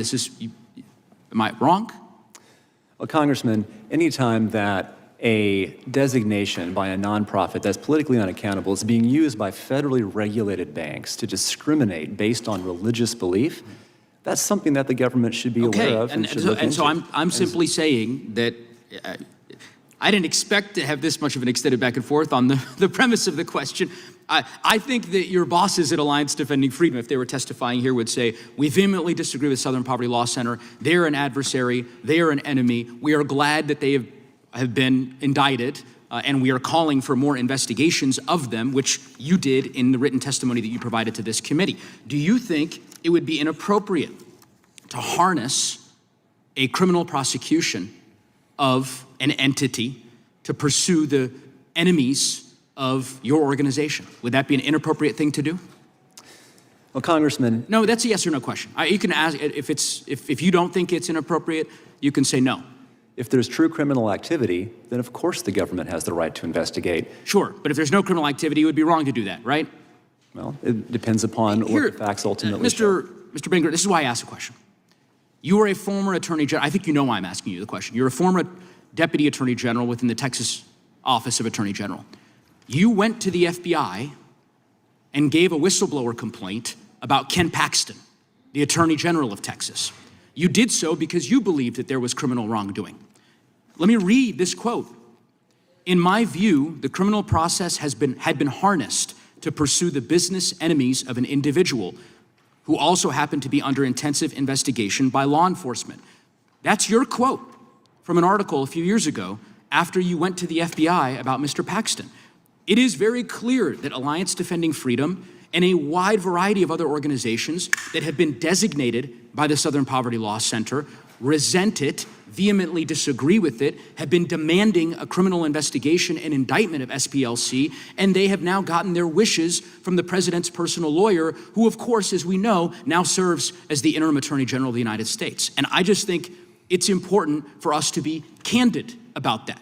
I don't know if the chairman agrees with you going to the FBI about Ken Paxton. I'm not sure if Mr. Gill or Mr. Roy or some of my colleagues here, maybe they'll ask you a question or two about the Republican Attorney General of Texas and why it was appropriate for you to go to the FBI with allegations of wrongdoing. I'm certainly glad that you did that. I would tell you that, like you, the SPLC, as I understand it, has gone to the FBI on many occasions to provide the FBI with information about suspected criminal activity. And in fact, that criminal activity, the reported criminal activity, has ultimately been prosecuted. By the way, not by President Biden's Justice Department, but by Donald Trump's Justice Department. And the best example of this, which was brought up earlier, was the potential mass terror attack at a synagogue in Las Vegas. And Mr. Fair, I think you've already attested to this, but just to be clear, your organization gave information from a paid informant to the FBI when Donald Trump was president. And Donald Trump's FBI used that information to prosecute someone to prevent them from engaging in this mass terror attack. Is that true? That is correct. That is correct. Thank you, Mr. Fair. Thank you, Mr. Banker. Time of the yield back. Gentleman yields back. Time of the gentleman expired. The chair recognizes the gentleman from Texas, Mr. Gooden. Mr. Fair, during the Biden-Harris administration, the SPLC included many mainstream conservative groups in their hate map, including Alliance Defending Freedom, Charlie Kirk's Turning Point USA, and Family Research Council. To your knowledge, did the SPLC include Antifa, which is an actual domestic terrorist organization in its hate group? Congressman Gooden, just for the record, the SPLC does not have a domestic terrorist list. I'm not sure what Dr. King was referring to, what list she's referring to. As I understand, she's on none of our list. We have a list that identifies groups based on the statements that they and their leaders make. Is Antifa on your hate map? Again, as I said earlier, Congressman Gooden, it's my understanding that the FBI has said. So they're not. Antifa, let me ask you this. Has SPLC labeled the radical left group Jane's Revenge as a hate group? This group has publicly taken responsibility for vandalizing and destroying pregnancy resource centers and Catholic churches since May 2022. Have you all designated that on your hate map? Congressman Gooden, if you've looked at our hate map, you know the criteria we set for designating groups. One designation is when a group expresses, vilifies, demonizes individuals based on immutable characteristics. The second is a group that expresses anti-government conspiracy theories. So destroying pregnancy resource centers and Catholic churches would not qualify as hate under your definition. You guys are okay with that. But God forbid Turning Point holds a rally. That's considered hate, but destroying a Catholic church or a pregnancy resource is not. Just to be clear, help me understand. No, Congressman Gooden, the SPLC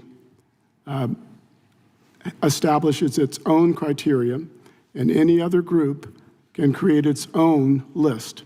Under our criteria, we've designated those groups based on what they've said. Under your criteria, Turning Point USA, Family Research Council, and other conservative Christian groups are considered hate groups. But Antifa and Jane's Revenge that burns down Catholic churches and pregnancy resource centers, those are not hate groups. It sounds like you're really proud of that process. I'll move on because I frankly think it's disgusting. And you know what? I'd actually ask for you to add me to your hate map. I'd be honored to be on it. It sounds like I'd be in great company. During the Biden-Harris administration, the FBI's Richmond field office relied on information from the SPLC when creating its memorandum that categorized certain Catholics as racially motivated violent extremists. Do you believe that Americans practicing their Christian faith and exercising their First Amendment rights are violent extremists? Congressman Gooden, the SPLC doesn't identify any group based on religion. We too believe in religious liberty. We identify groups based on the statements they make, that their leaders make, based on their activities that target various groups. Well, many of these statements are based on religious beliefs. So I'd take issue with that. Let me ask you, were your donors informed of your partnership with federal agencies under Biden-Harris administration? Did you let them know that you all were working with them? Congressman Gooden, the SPLC has worked with every administration since our founding to advance racial justice and equality in this country. We believe our donors and supporters support all of the work that we do. So funding radical racist groups is something that your donors are on board with. I have a hard time believing that. Mr. Jordan, I'll yield the balance to you. I thank the gentleman for yielding. Mr. Fair, if you're trying to stop hate, why would you encourage people to attend a hate rally?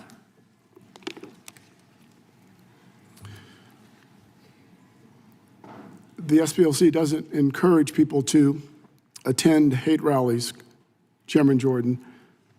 And if you're referring to any allegations in the indictment. Well, I'm just asking in general. I'm not saying it's one thing. You've said you've had informants, you had field sources. If you have informants and field sources there, that's one thing. But the indictment says that these informants and field sources were encouraging other people to attend these hate rallies. Right. And I'm saying, okay, so you don't have to answer that specifically, but is that a good thing in general? Again, all the allegations in the indictment, Chairman Jordan, will be addressed. Do you wish you hadn't have done the program? You said the program was successful, helpful, but now you're stopping it.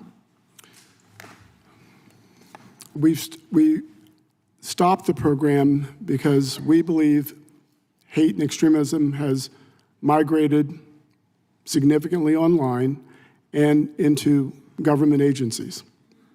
Wow, that's big. That makes no sense. The chair now recognizes. Mr. Chairman, I've got a UC request, if that's all right. Gentleman can say his UC request. Okay, first, asking unanimous consent to introduce this article about whether, in fact, people have been driven from the public square. 2025 was a banner year for Alliance Defending Freedom in their newsletter.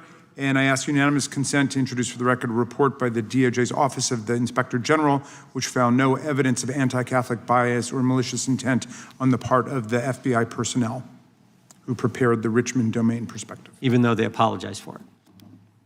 Well, I've got the report right here from the Inspector General. Well, we have the apology from Director Wray, so you typically don't apologize for something if you didn't do anything wrong. Let's submit it to the record and let everybody read both of them. Yeah, okay. We'll have to submit Director Wray's statement as well. Chair now recognizes the gentlelady from North Carolina. Thank you so much, Mr. Chairman. It is beyond ridiculous that we are having yet a second hearing on this topic, something that is in active litigation and that the courts should sort out. It's especially ridiculous because we've had no oversight hearings of what the DOJ is doing under Mr. Blanche when he is about to be in front of the Senate for confirmation for Attorney General. And he has had so many incidents that are worthy of investigation, including his handling of the Epstein files and Ghislaine Maxwell's transfer to Club Fed. But that's not why we're here today. My colleagues on the other side have continued to cite the indictment as if it is some kind of proof, it's just an indictment, that SPLC has engaged in wrongdoing. This indictment essentially states that making payments to a confidential informant to infiltrate violent extremist organizations is the exact same thing as supporting those organizations. That also is ridiculous. The FBI pays informants all the time. Are they supporting the groups that they're trying to undermine? This is a bizarre Alice in Wonderland theory. And if allowed to stand, it would call into question decades of intelligence and law enforcement practices used to prevent violence and dismantle criminal networks. Mr. Fair, how does the intelligence and extremist monitoring program within SPLC support your work to combat violent hate groups in America? Thank you, Congresswoman Ross. Our confidential informant program helped save lives. We shared information with law enforcement. It helped protect the public. It helped protect our staff. We were able to gather intelligence and dismantle some of these groups. Thank you. It is astounding that our own Department of Justice, which benefited from this intelligence gathering, seems not to understand how this process works. But that's the current Department of Justice. Ms. McCord, you were a federal prosecutor for 2 decades and led the National Security Division of the DOJ, which prosecutes crimes like domestic terrorism. Did your work ever involve or rely on paid confidential informants? Yes, it is a practice, an investigative technique, tactic, strategy that is used by law enforcement, paid informants, cooperators, not only to investigate potential crimes of terrorism, but also drug trafficking rings, human trafficking rings, child pedophilia. And can you give us an example of when information from an informant was used to build a federal case against a criminal network? There are many examples, Congressmember Ross, and certainly oftentimes this results in allegations in indictments, including the information provided by paid informants, and oftentimes testimony at trial that also comes directly from informants. Great. Thank you, Ms. McCord. This is essential work. And of course, we know that SPLC donors have absolutely no problem with this practice. As one of them stated in the wake of this indictment, we knew they were paying informants. The indictment is a laughingstock. It is on specious legal grounds. Veteran prosecutors have called this indictment frail and deficient, and particularly weak. One federal civil rights prosecutor, an FBI agent, even stated, and I quote, "I don't think any prosecutor with white-collar experience would look at this indictment and believe it makes out the elements of a crime. It is not a valid indictment." We know why this indictment was brought. It's just one of the many weaponized moves that Todd Blanche and the DOJ has taken at the president's behest to silence dissent for his month-long audition for Attorney General. And he's going to get his time in front of the cameras. This is proving loyalty to Donald Trump, but it's clearly not loyalty to the law. I yield back. Yields back. Gentleman from Arizona is recognized. Thank you, Mr. Chairman. Thank you, everyone, for being here today. Mr. Fair, are you familiar with J&J Electronics?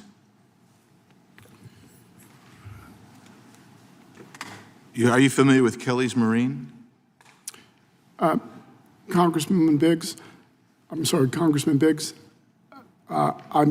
sure that I'm familiar with them. If they are... Are you familiar with Turner Personnel? If these are names of companies in the indictment, they will be addressed in the criminal case pending against... You seem puzzled. The look on your face indicates that maybe you weren't familiar with them, but I don't know. Isn't it true that those fictitious companies, the 9 of them, were set up by SPLC employees? Congressman Biggs, all of those allegations in the indictment will be addressed in the Middle District of Alabama by SPLC's counsel. Isn't it true that SPLC created bank accounts in the names of those 9 companies that actually did not exist? Congressman Biggs, all of those allegations in the indictment will be addressed. Same answer. Isn't it true that one bank investigated and found that the accounts were fake? That the accounts were all fake? Same answer, Congressman. And isn't it true that SPLC admitted in writing that those entities were, quote, open for the benefit of Southern Poverty Law Center operations, close quote? There are allegations in the indictment that will be addressed in the Middle District of Alabama by SPLC's counsel. And isn't it true that executing bank documents claiming to own a company that does not exist is lying to a federally insured bank? And I'll assume that you're going to give me the same answer, right? Probably. The superseding indictment describes a field source referred to as F9. If you go to page 6 of the indictment, F9 fundraised for the neo-Nazi National Alliance while receiving SPLC funds. He received at least $1.2 million. He was in a romantic relationship with the SPLC employee who oversaw all payments to field sources. Isn't that true? That's an allegation in the indictment that will be addressed in the Middle District of Alabama. Well, I hope they address it because your employee shared a home with F9 and 2 bank accounts. Isn't that true? That is an allegation in the indictment. Did you know the person who was overseeing payments to field sources? I do not know. So you didn't know that the person who's in charge of overseeing payments to field sources, which you claim was a big, important program, you didn't know that that individual was living with and sharing bank accounts with one of your clandestine sources? That's an allegation in the indictment, Congressman Biggs, that will be addressed. That individual, you didn't know that, basically, is what the look on your face says, but here's the deal. The look on my face says that all of those allegations in the indictment, Congressman Biggs. That's what your mouth says, but your look on your face says you had no idea, because the individual later became a director of your intelligence project. Did you approve that promotion?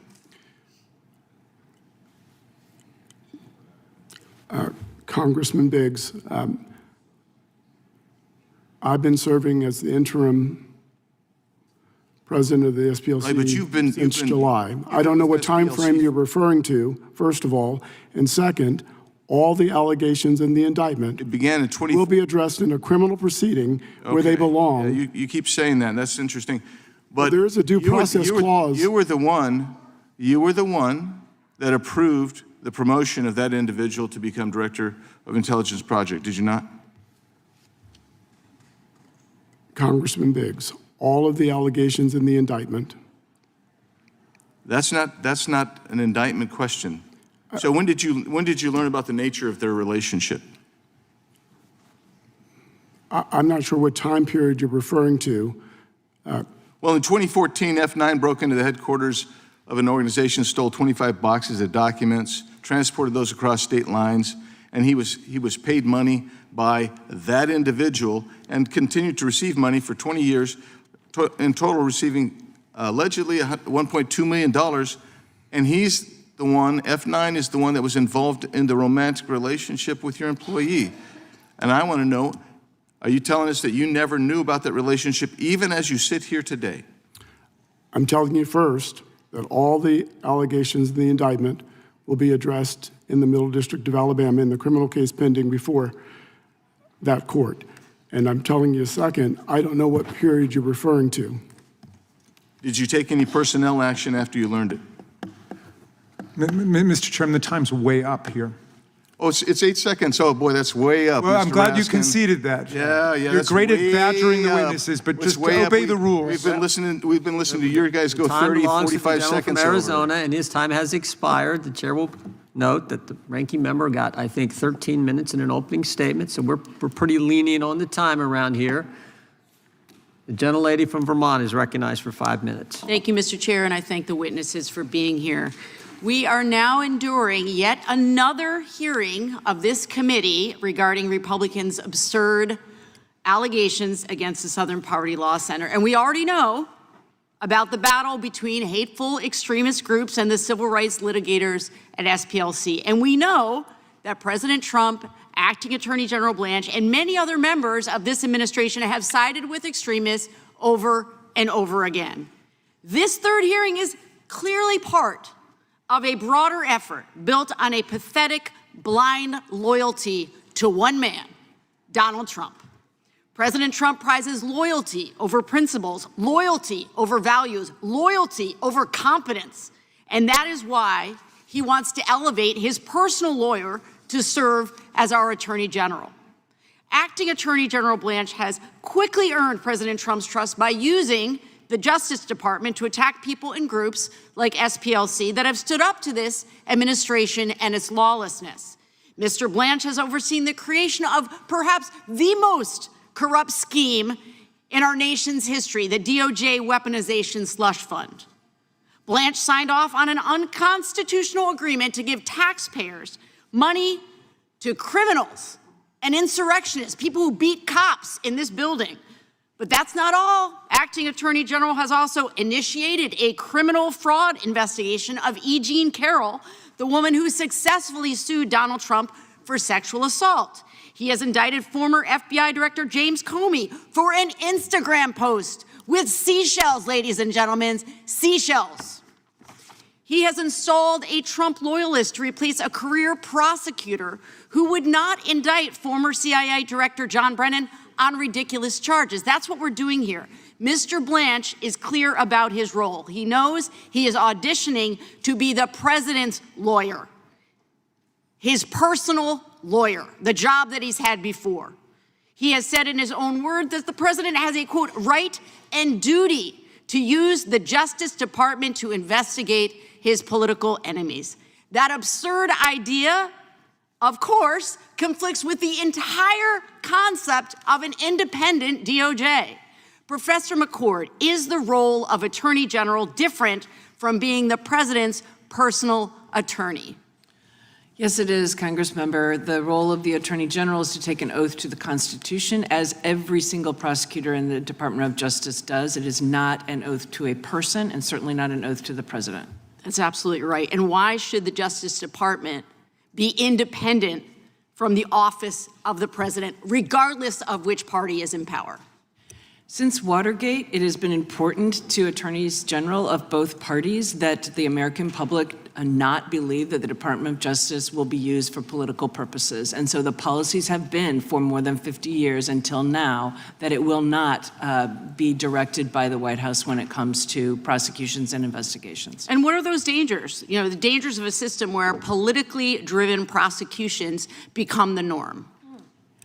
Well, certainly one of those dangers is the infringement on First Amendment rights, among many other dangers. There's the legitimacy of the Department of Justice. There's the integrity of the prosecutors when they go into court. But on the First Amendment, when we see targeting of organizations and individuals based upon their speech, and that includes a number of the individuals you mentioned in your opening remarks, that infringes on constitutional rights.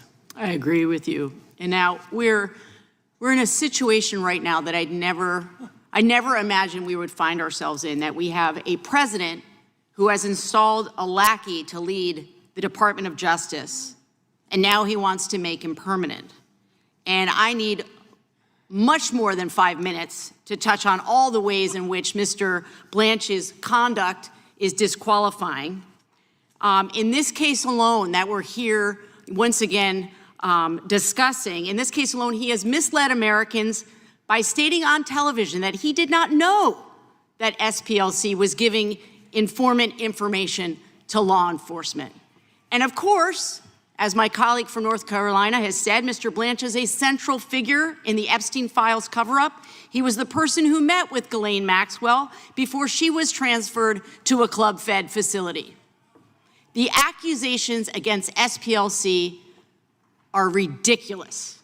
Legal experts are clear that the indictment being offered by Mr. Blanche is invalid.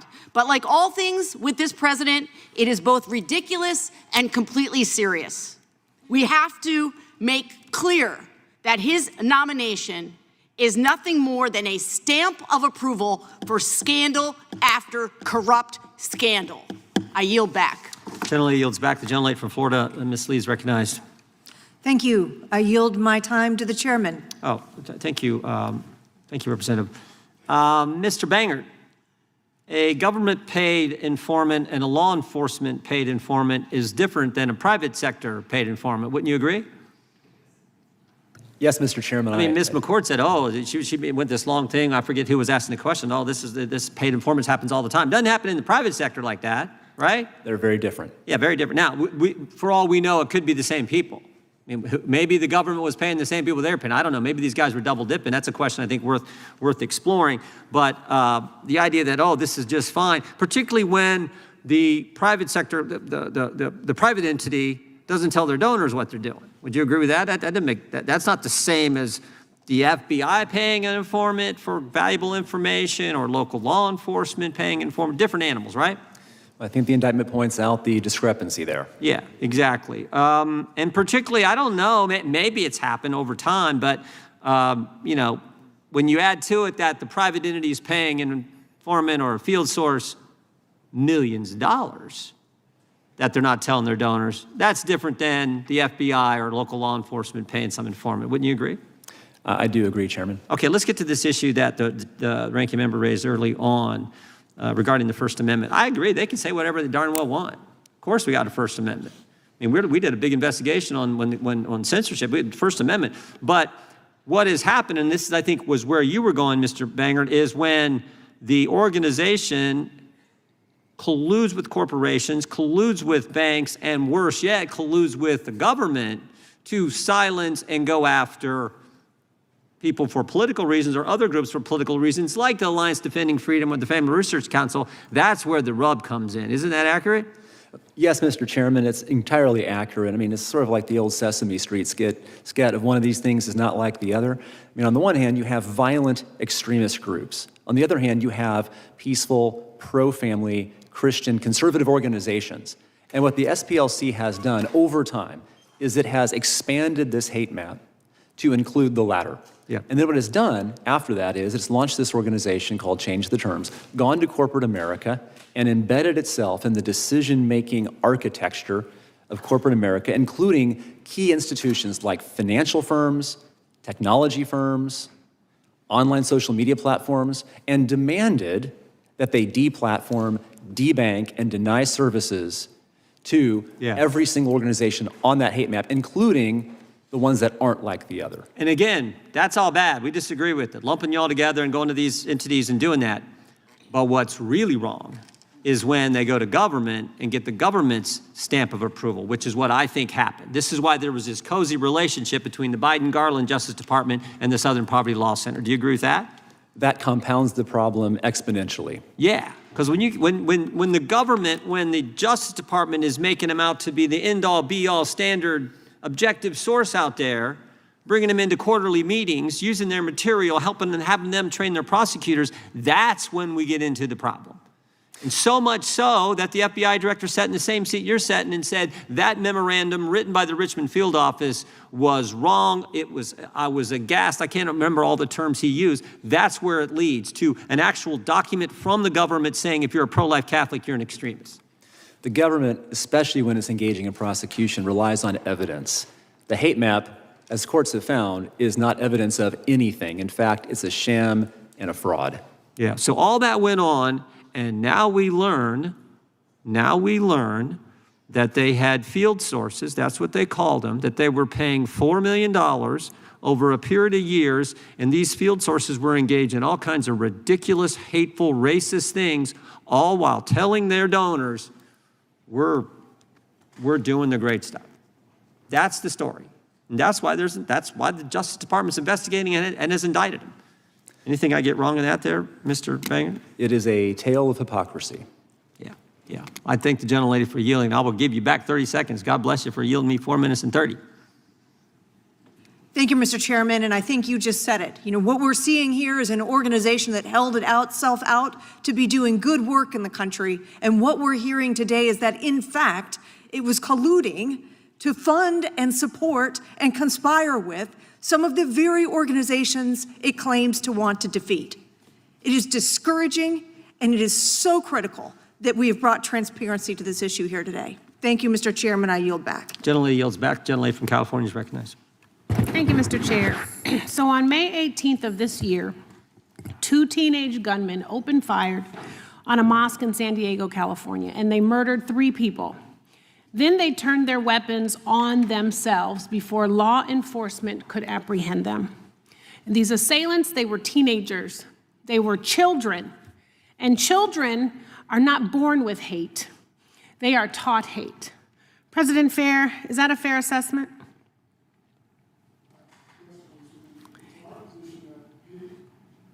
Sorry, Congresswoman, it's our position that hate is never peaceful for its victims, Right. ever.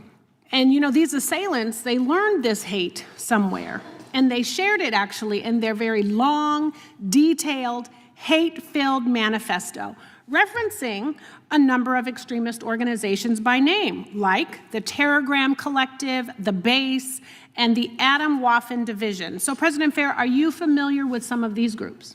Yes, the Adam Waffen Division is one of the groups that we shared intelligence on and was behind the threatened massacre in Las Vegas. That's right. It's a neo-Nazi extremist group, and in 2019, SPLC actually gave information. It was good enough for law enforcement that they were able to thwart a terrorist attack that was planned by one of the members of this Adam Waffen division. And in fact, he said he was planning a terrorist attack, and he had explosives, and he was targeting a synagogue and a bar that was patronized by the LGBT community. So by the way, for everybody, happy Pride Month. And Ms. King, I say that in honor of your uncle's dear friend, Bayard Rustin. So we are talking about accelerationist neo-Nazi networks and 2 teenagers in San Diego who were inspired by them. And this is a hate-filled pipeline getting to our children. It's a pathway by which teenage boys and young men are drawn from mainstream platforms into these increasingly radicalized spaces where they are encountering content that glorifies hate, violence, and criminal activity. And to be fair, what happened at that mosque was a criminal act. I think it's curious that Republicans haven't had any of these groups come before this committee and prove that they are not spreading hate. Where are those hearings? But maybe my Republican colleagues are okay with having neo-Nazi extremist groups teaching your children or their children, but I'm not. We've also heard today that those with traditional Christian beliefs are being treated as threats and terrorists. We've heard a lot today about how the SPLC is anti-Christian. We're being told that the organization worked with the Biden administration to target traditional Catholics for their political and religious beliefs, and that the org discriminates against anyone with traditional or Christian views. I think those are lies. So speaking of lies, for the record, President Fair, do you maintain a domestic terrorist list? We do not. Okay. So Dr. King, for example, is not on this non-existent list. Is that true? That is true. I'm not sure what list she's referring to. Okay. Is she on a hate map? No. Okay. So per usual, the facts are being twisted to attack the SPLC and the work it does across this country to tackle hate groups and violent extremists, because SPLC actually dares to dissent against this administration, and therefore you all have a target on your back. But don't take my word for it. I have a video. I've been hearing that there are people who think the SPLC is anti-Christian, and I really don't know what Bible they're reading, because my experience of the SPLC is that they help churches feed hungry families, they help struggling communities. They informed me personally about the need in our state, about a decrease of SNAP benefits, about hospital shortages. And the work that we do in our community, and without SPLC and the knowledge that they bring, it would limit us to be able to serve and understand what our community needs are. And certainly the values of SPLC in these more than 4 or 5 decades exemplify the values of the gospel: inclusion, solidarity, concern for the least among us, and a zeal for justice. So I fully support and want the SPLC to be known for who they are in real time, in real life, because of what they do for others. Thank you, and I yield back. Gentleman yields back. Gentleman from Alabama is recognized. Thank you, Mr. Chairman. And thank you to the witnesses for being here today. Ms. King, great to see you again. I think you've done more to unite, I know in my region of the country, people than to divide them. And you've done it with a much smaller budget than some of the people you battle against. So thank you for your kind work. You've always got a wonderful heart and an amazing testimony. And your family's been a blessing to Alabama, and you've been a blessing to our family. So thank you for being here. The Southern Poverty Law Center is headquartered in Montgomery, Alabama, one of the most important cities in the history of the civil rights movement. But Montgomery is not a shield. The civil rights movement is not a fundraising costume. And Alabama donors are not an ATM. That history belongs to the men and women who marched, who prayed, who suffered, and changed this country. Alabama Attorney General Steve Marshall has opened a civil investigation into the Southern Poverty Law Center under the Alabama Consumer Protection Act. The subpoena asks a straightforward question.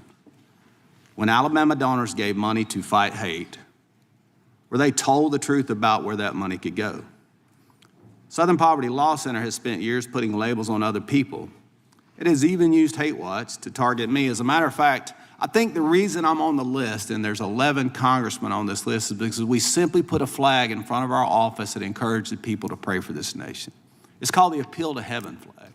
Somehow or another, I became a hateful person, and I was put on a hate watch list simply because I put a flag up that encouraged, one of the founding flags of this nation, to encourage our country to pray for our leaders. And then those leaders are put on a hate list, and it's published. So my name's on a list along with 10 others, courtesy of some hate watch group. I don't know, Dr. King, if we're on the same list, but I'm honored to be on a list with you any time of the day, any week, any month that we're in a fight together for this country. So I encourage you to tell your people to keep on praying, and we'll keep flying our flag. How about that? So question, Mr. Fair. Southern Poverty Law Center, as we know, is headquartered in Montgomery, Alabama. Is that correct? Yes, it is. I don't know if your mic's on. Yes, it is. Are you here today as the interim president and CEO of Southern Poverty Law Center? Yes, I am. Took over when? I'm sorry? When did you take that job? In July. Any idea why? Because I've supported the SPLC and its mission for my entire life. You don't think it had anything to do with the investigation that's going on? I'm sorry? You think maybe because of the investigation you were moved as interim CEO, or? That I was removed? I know you were actually installed. No. I joined as interim CEO because there was a vacancy, and the board asked if I would be willing to step in. Fair enough. And I said yes. Okay, so you received actually a subpoena from the Attorney General, Steve Marshall. You're aware of that, correct? Yes. Okay. Have you provided the documents that the Attorney General has requested? SPLC's counsel will reply to the subpoena. So you haven't as of yet? I have not. SPLC's counsel will reply to that subpoena. What do you think the SPLC is withholding from the Attorney General? It seems like they're slow walking the information. At least that's what I've been told. SPLC's counsel will reply to the subpoena. Congressman Moore. Did the SPLC tell Alabama donors that donated funds could be used to pay informants tied to groups like the Ku Klux Klan, Aryan Nations, or the National Socialist Movement? Congressman Moore, all the allegations in the indictment will be addressed in the Middle District of Alabama in the criminal case pending against the SPLC. Okay, did the SPLC donation page tell Alabama donors that their money could be paid directly or indirectly to sources inside extremist groups? Did y'all notify your donors of that? Same response, Congressman Moore. Did the SPLC's fundraiser emails to Alabama donors use the word informant? Congressman Moore, as I said, counsel will address all the allegations. We believe our donors support all of our programs and all the work that we do. In closing, SPLC has spent years accusing other Americans of hate. Accountability has come home to Montgomery. The issue is transparency The issue is donor honesty. The issue is whether an Alabama-based organization can raise money off accusations of hate while refusing to answer basic questions about where that money went. Southern Poverty Law Center does not get to use Alabama as its headquarters, as a brand. We deserve better. The civil rights movement is not a fundraising costume, and Alabama donors are not an ATM. With that, Mr. Chairman, I'll yield back. Gentleman yields back. The chair now recognizes the gentleman from Illinois. Gentleman from Illinois. Thank you, Mr. Chairman. It's astonishing to see Republicans choose to humiliate themselves for a third time with this hearing, which is more of an indictment of them than anyone else. Everyone knows that the SPLC indictment is a joke, a bad one at that. Everyone knows that the legal arguments are nonsense, and everyone knows that Todd Blanche's corrupt henchman ordered the U.S. attorney to do this pathetic hack job, even though it'll never hold up in court. So why are Republicans putting us through this absurd gaslighting Olympics for a third time? Because their assault on the SPLC is a crucial part of the assault on democracy itself. The Republican Party used to be the party of Lincoln from Illinois. That's where I'm from. Today, it's nothing more than a debt cult and a political front for the white supremacist movement, tragically. That's as old as our country itself. As my Democratic colleagues have pointed out, there's a reason why Republicans are targeting the SPLC. No organization has been more effective in dismantling the Klan and other white nationalist groups, including through the use of informants. This is a nonprofit organization. It has a board of directors. They govern organizations in case you don't know. So the Republican Party protects these groups because they have the same goals: erase Reconstruction, erase the civil rights movement, destroy multiracial democracy, and restore Jim Crow in America. That's what this is all about, and it's right in front of us. They tried to violently overthrow an election, then got pardons from their ringleader, President Trump. They tried to embezzle billions of tax dollars to create a white nationalist slush fund at DOJ. But it ran into problems, didn't it? They divert law enforcement resources from combating white nationalism to low-level immigration enforcement. They accuse the SPLC of being anti-Christian for opposing anti-abortion, anti-LGBT bigotry, even though Christian leaders, as we saw in the prior video, nationwide support the SPLC overwhelmingly. Their morality bankrupt, they're morally bankrupt co-conspirators on the Supreme Court and in state legislatures are dismantling Reconstruction amendments and rigging elections to strip black and brown people of political representation. Let's be clear. The president and his enablers are carrying out the vision of the Klan, the Proud Boys, the Oath Keepers, and every other hate group because they exist and they act. They are courageous patriots, and they have fought for decades. It's the same old playbook on DEI, on mass incarceration, on the Voting Rights Act, on immigration enforcement. The racial profiling, the mass detentions, the stripping of due process, the undermining of birthright citizenship, everything that's happening in communities like mine, it's all the same playbook. And it's rooted in the same conspiracy theory, the Great Replacement Theory. Mr. Fair, thank you for being here today and for all that SPLC does. Would you agree that this administration's anti-immigrant agenda is part of the broader support of white nationalist movement? And how does the Great Replacement Theory underpin that movement? Yes, Congressman Garcia, the Great Replacement theory suggests that whites in this country are being replaced by immigrants. And many of the groups that we identify as hate groups target immigrants, label them as criminals, as rapists, in the words of this administration and otherwise.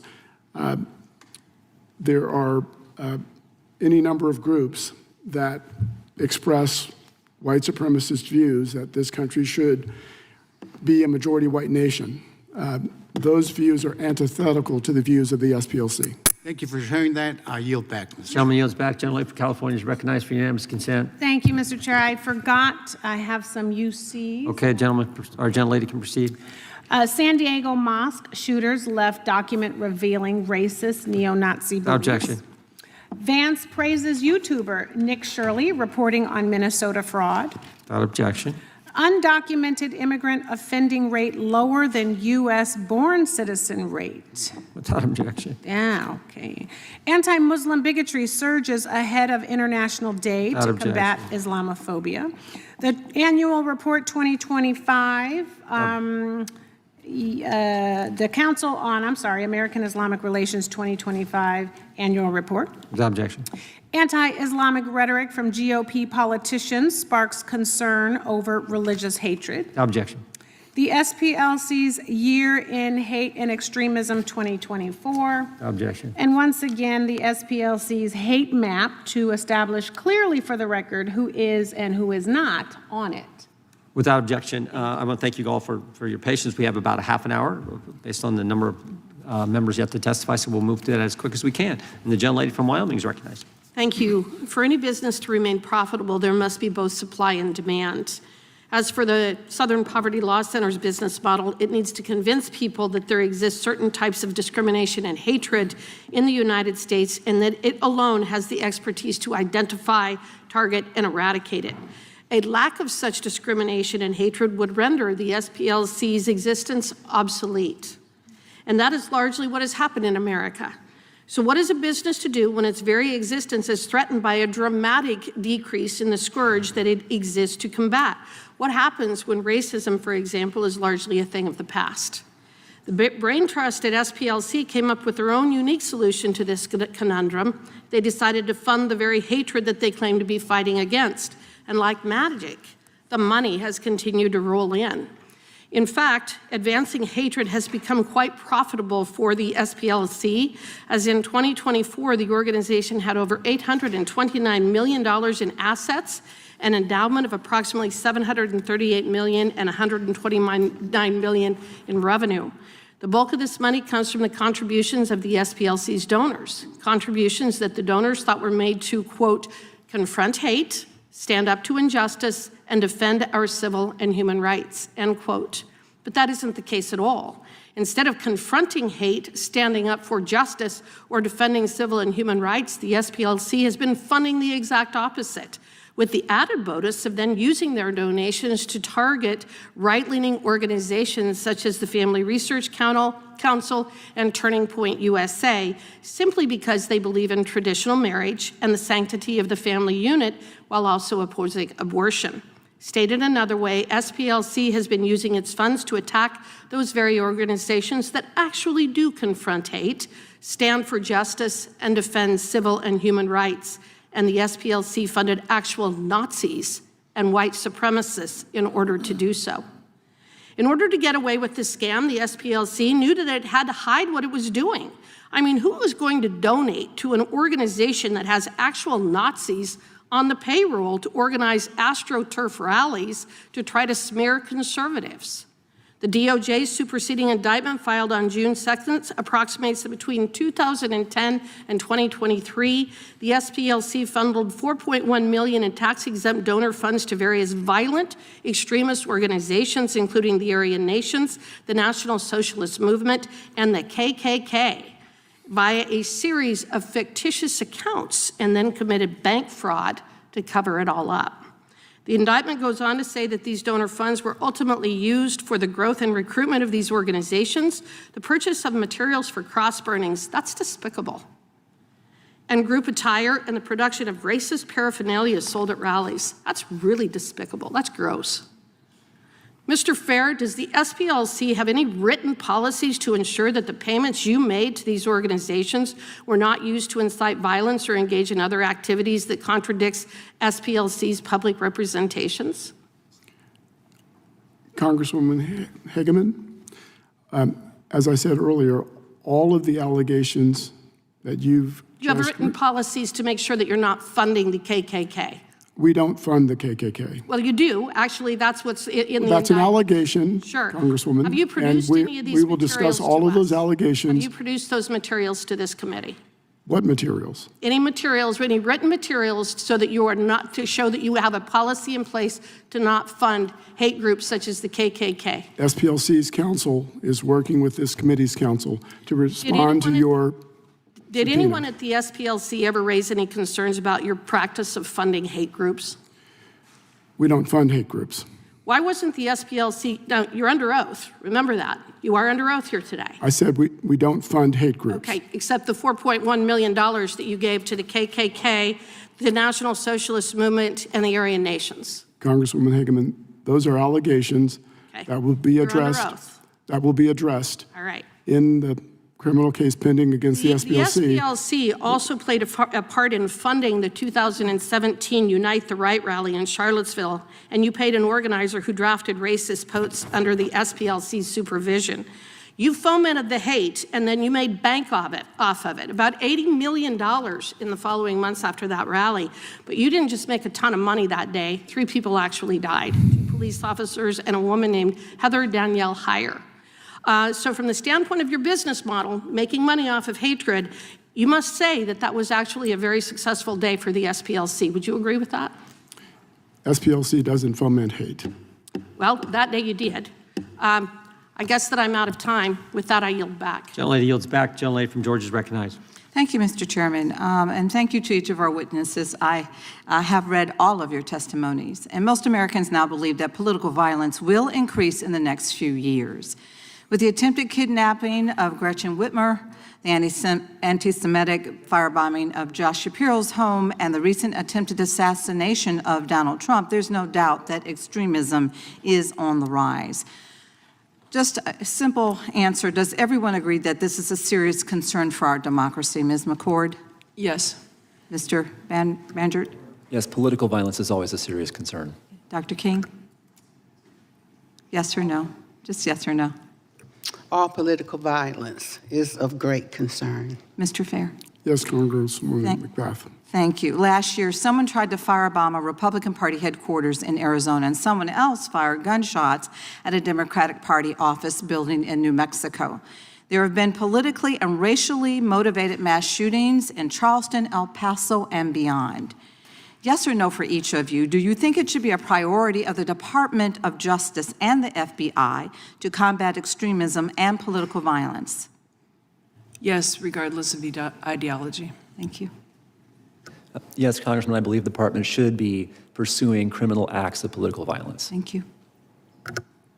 Yes. Thank you. Yes, Congresswoman. Thank you. Our priority should be eliminating and deterring violence, a view that is not shared by the Trump administration.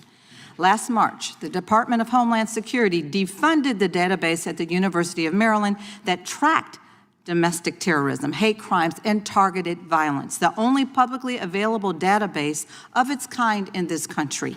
Shut down at the very moment that its data showed a 25% increase in terrorism and targeted violence over the prior year. By summer 2025, the administration went on to dismantle DHS's Center for Prevention Programs and Partnerships, the primary federal unit for proactively stopping extremist violence, credited with disrupting over 1,000 violent plots. Last fall, the Justice Department quietly removed from its website a study showing far-right extremists were responsible for the bulk of ideologically motivated deaths, a fact that has been shown numerous times in multiple studies. Professor McCord, why is the Trump administration shutting down these tools and burying studies on violence at a moment when extremism is on the rise? Well, I can't get into the heads of every person in this administration, but it is certainly consistent with their mass deportation plans and the vilifying of people of color and immigrants into the United States. Thank you. Americans expect their government to keep them safe. Yet the administration seems determined to do so only when it fits their ideological narrative. There's no better example than the reckless pardon of the January 6th rioters, nearly 100 of whom have reoffended since the attack. One was arrested after threatening a person with a gun in a church parking lot. Another plotted to assassinate FBI agents, and yet another one in a plot to assassinate an elected official. Dr. King, in a letter from a Birmingham jail, your uncle writes to fellow clergymen about the dangers of turning a blind eye to those who do wrong to your neighbors. How do you reconcile that with the presidential pardons of 1,200 violent extremists? May I answer in this manner? Manufactured hate, socially engineered racism, because we are one blood and we are one human race. All of this is generating unwarranted fear and chaos. George Wallace, who was mentioned earlier, was one of the most racist people on the planet, and he repented. He admitted that he had been racist. He regretted it, and much healing came forth. And I understand Planned that, Dr. Parenthood King, admitted but I'm that it asking is you a racist question as is well. how do you reconcile with It is time for 1,200 pardons that have SPLC been made by the admit president? Time belongs, Dr. King, to time belongs to the lady. admit, I'm answering you. And so in a letter from the Birmingham jail, injustice anywhere is a threat to justice everywhere. Okay, Everything thank you you for just that. mentioned was terrible. But what Thank you about for the that. guard that was shot I'm moving on. right out at Professor the McCord. Family Research Council? Thank I'm trying you to very much. answer. Dr. Thank, King. thank You you. know, injustice, violence is my wrong. Time belongs I to reclaim the- my time. I'm reclaiming my time. Time belongs to the gentleman. Violence, all violence is wrong. Professor Mr. Chairman, could you McCord. restore her time just 25 seconds? We've been very generous with the time. We'll give her a few seconds more. Okay. Professor McCord, does issuing blanket pardons to violent extremists who assaulted police officers help address this problem of rising extremism in America? No, it condones extremism by one side of the ideological spectrum. Okay, thank you. We still need organizations like the Southern Poverty Law Center. Just ask the committees in San Diego, Buffalo, and Jacksonville.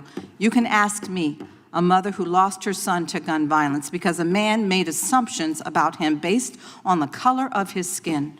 Hate-driven violence and policy still exists, and we should dare to be bold, as Dr. King was, to fight against it. And I yield. Time the gentlelady's. Mr. Chairman, could I do a UC? We'll go to Ms. Hageman, then I'll come to you.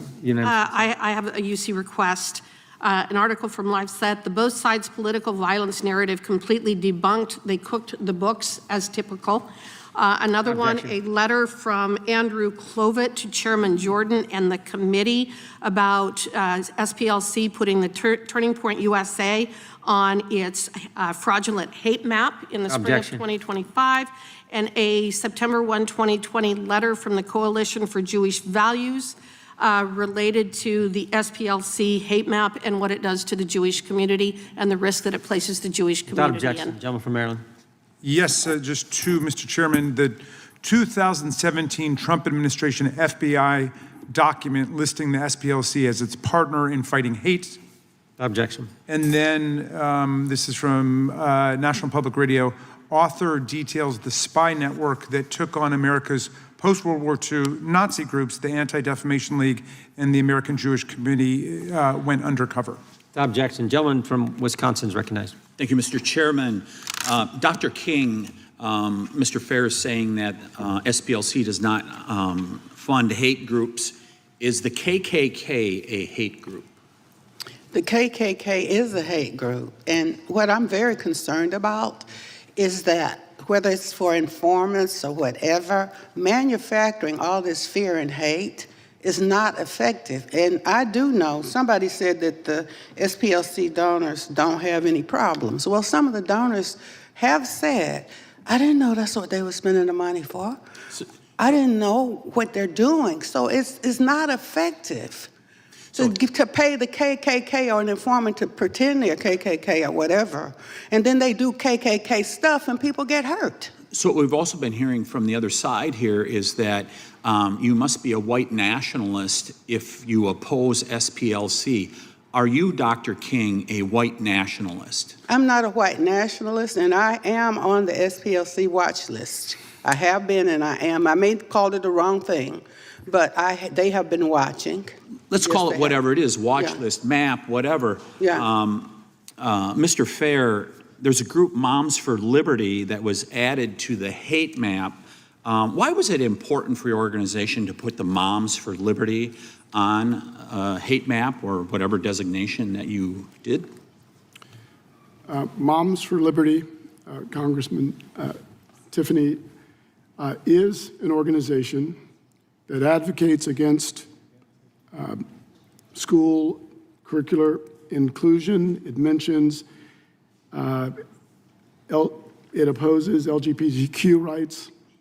It is inclusion, expresses, when you use the term inclusion, does that include gender mutilation? Because that's part of what they oppose, is when you have minors young as kindergarten, and I'll let you answer, as young as kindergarten, where they're teaching them that gender mutilation is okay. Is that inclusion in your book? They oppose the teaching about race, about sexual identity. They seek to ban books. They have been critical. So if that book included gender mutilation is a good thing, that we should allow minors to be able to do that, you're saying that that's a bad thing? I'm saying that Moms for Liberty is listed on our hate map because it demeans and vilifies people based on their immutable characteristics. It engages in various kinds of conspiracy theories. It seeks to whitewash our history, to exclude certain subjects from our public schools. Are family values and parental rights, are those conspiracy theories? Congressman Tiffany, Moms for Liberty says that it's for parental rights, but then it interferes with parental rights. It interferes with parental rights. I'm a parent too. And I want my children to learn about the history of this country. I want them to learn about racism. I want them to learn about hate and the expression of hate in this country. So as a parent, Moms for Liberty says it gets to decide for me and for millions of other parents in this country. That's not liberty. I can assure you, Mr. Fair, that Moms for Liberty is not a racist organization. They may differ with you in regards to gender mutilation for children 8, 10 years old or whatever, but I think that's a fair debate to be having. But to say that they're a racist... What I said is that I'm going to make the statement here. To say that they are a racist organization... They seek to exclude teaching about race in this country, is what I said.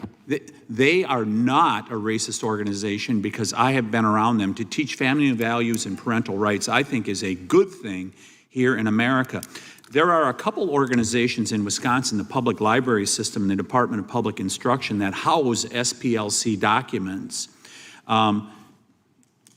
Will you go back to them and tell them, after the trial is done and all of this has been exposed of what SPLC did, are you going to go back and tell them, we are sorry that we misled the good people of the state of Wisconsin? All of the allegations in the indictment will be addressed in the Middle District of Alabama. And when it is deemed that you did fund these hateful organizations like the KKK, will you come back and apologize to those organizations like the public library system and the Department of Public Instruction in Wisconsin that you did the wrong thing? We've already asserted in our filings that we did not lie to our donors, that we did not fund any hate groups. The Department of Justice knew that we were working with them, that we shared information. Time of the gentleman has expired. Mr. Chairman, it's unanimous consent request. It's just an article with respect to Moms for Liberty and focusing specifically on critical race theory and DEI, not specifically talking about or teaching race and their positions on that. I'd like to insert that in the record. Without objection. Gentlelady from Texas recognized. You know what? I hate that we have spent this much time, on SPLC and we've not addressed the elephant in the room, the literal elephant in the room. The vast majority of the people on that side of the aisle, and for those of you that are at home, let me tell you, when I say that side of the aisle, I'm talking about the Republicans, the ones that brought this hearing. And again, you've heard that this is not the first hearing, but the vast majority of them are white men. White men are lecturing people of color because the vast majority, actually, any semblance of diversity comes from this side of the aisle. You want to tell people of color who is fighting for who?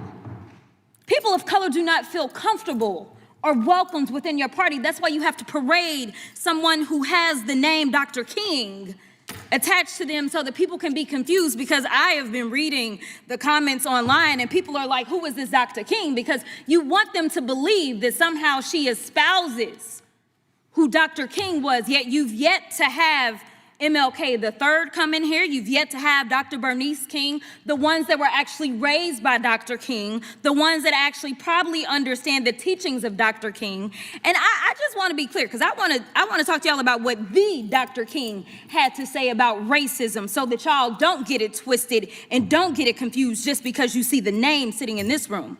Our nation was born in genocide when it embraced the doctrine that the original American, the Indian, was an inferior race. That was from his 1963 book, Why We Can't Wait. He also said, in the final analysis, racism is evil because its ultimate logic is genocide. If one says that I am not good enough to live next door to him, or to have a good, decent job, or to go to school with him merely because of my race, he is saying consciously or unconsciously that I do not deserve to exist. This was from his 1967 speech, The Other America. So just to be clear, y'all don't seem like y'all even understand what a hate organization is. So I went to Google to help you out. A hate group is an organized group whose beliefs, practices, and primary purpose are centered on advocating malice, hostility, or violence towards people based on their immutable characteristics such as race, religion, ethnicity, gender, sexual orientation, or disability.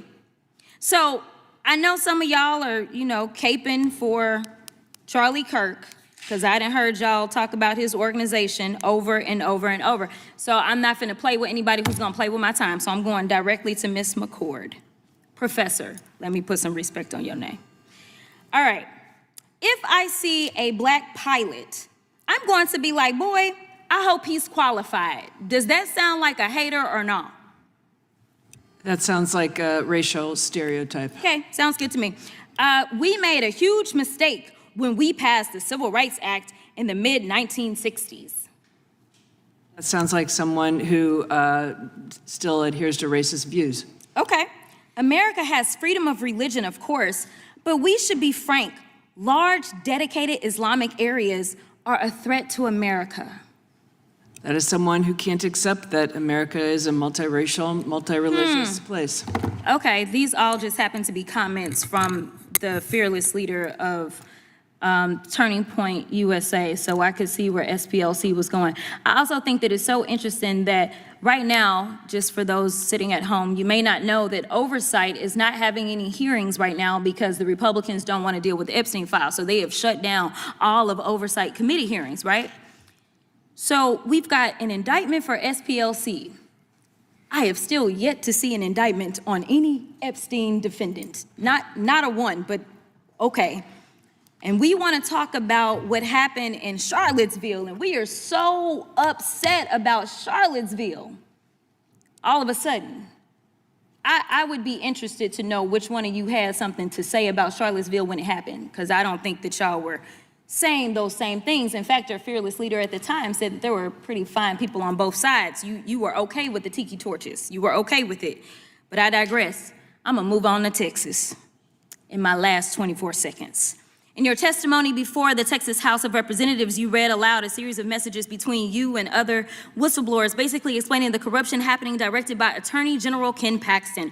On page 82, lines 5 through 11, You list all the corruption that Ken Paxton directed you and others to carry out, to quote, demanding that we investigate facially bogus charges, refusing to take our advice that there is no prosecutable offense, demanding that we hire outside counsel, and authorizing an improper fishing expedition.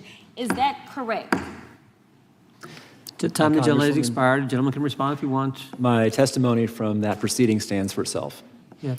So You're now recognized. just to clarify, The gentleman's time has expired. I understand. Our next person is going to give you time, Dr. King, to respond. So we will now recognize the gentleman from South Carolina. I'm gonna be gone.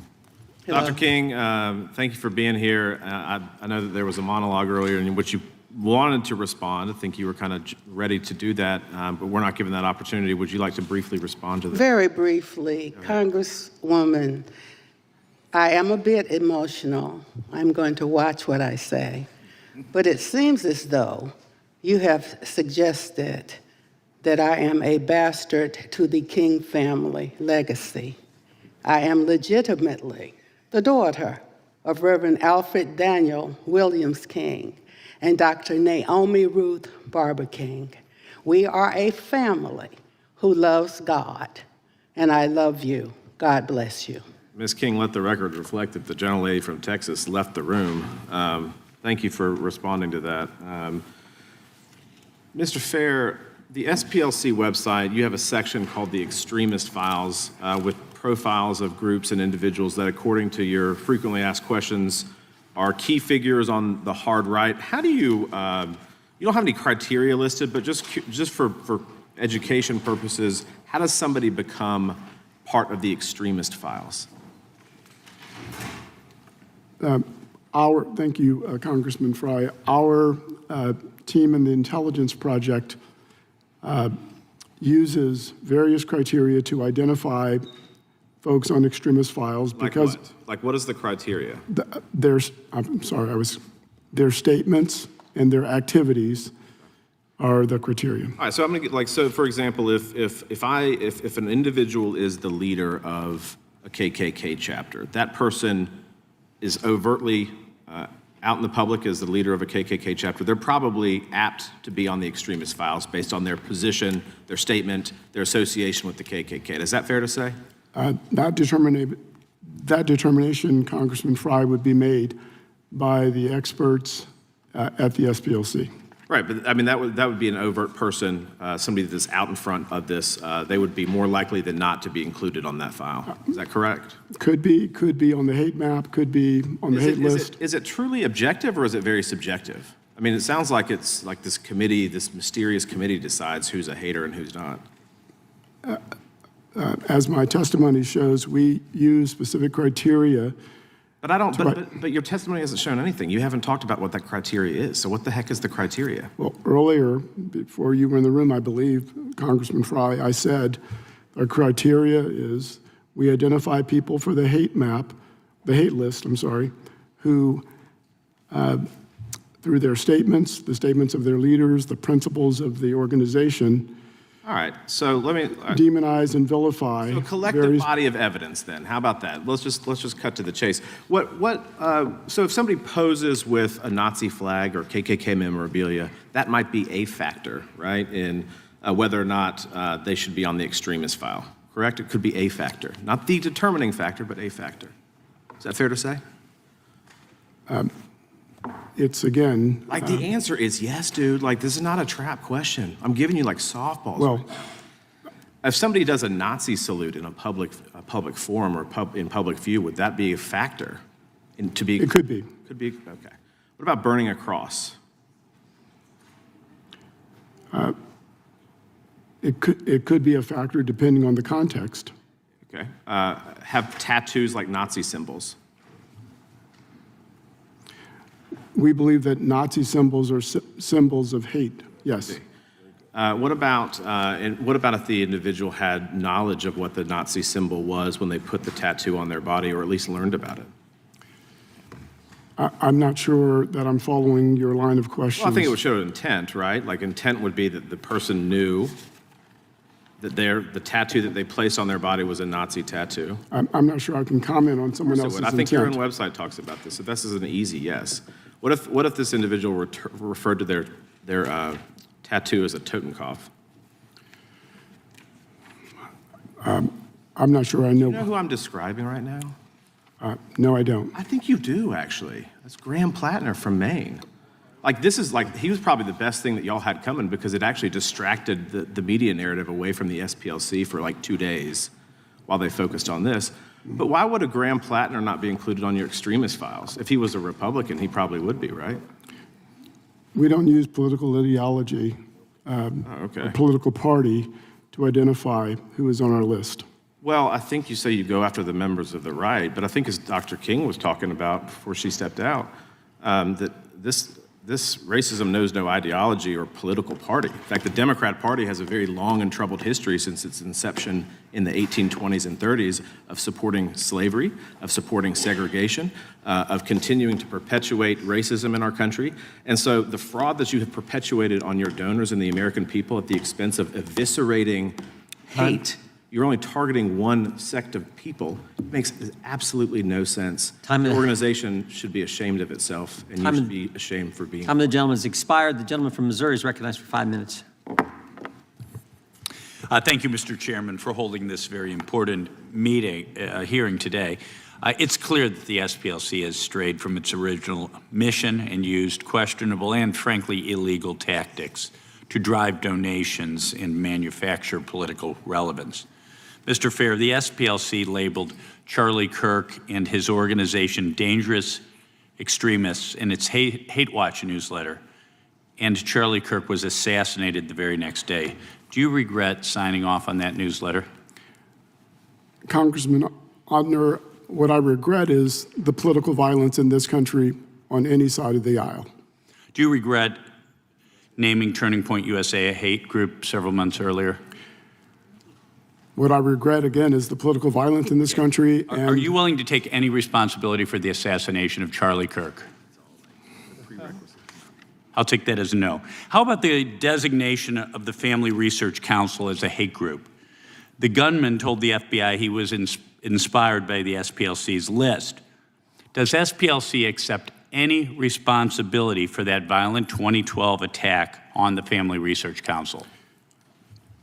Congressman Odner, again, political violence in this country is despicable. We oppose unequivocally all political violence, and we're not responsible. Has the SPLC ever apologized to Leo Johnson, the building manager, who was grievously wounded in the terrorist attack on FRC, the same attack that the gunman said he was inspired by your hate list? Congressman Odner, you decry political violence. You incite it, but you decry it. we don't incite political violence. Let's move on. Mr. Fair, the SPLC's We condemn it always. latest hate map includes 20 hate and anti-government groups in my home state of Missouri. That list includes Gays Against Groomers. And your website seems to, your main beef with Gays Against Groomers seems to be that they oppose the chemical and surgical mutilation of children. But a few months ago, the American College of Plastic Surgeons updated their guidelines to no longer recommend transgender surgery on minors. Is the American College of Plastic Surgeons also a hate group? They oppose chemically and surgically mutilating minors. Is the American Society of Plastic Surgeons a hate group? Again, I know it sounds like an absurd question, but that's how absurd your hate map has gotten. Our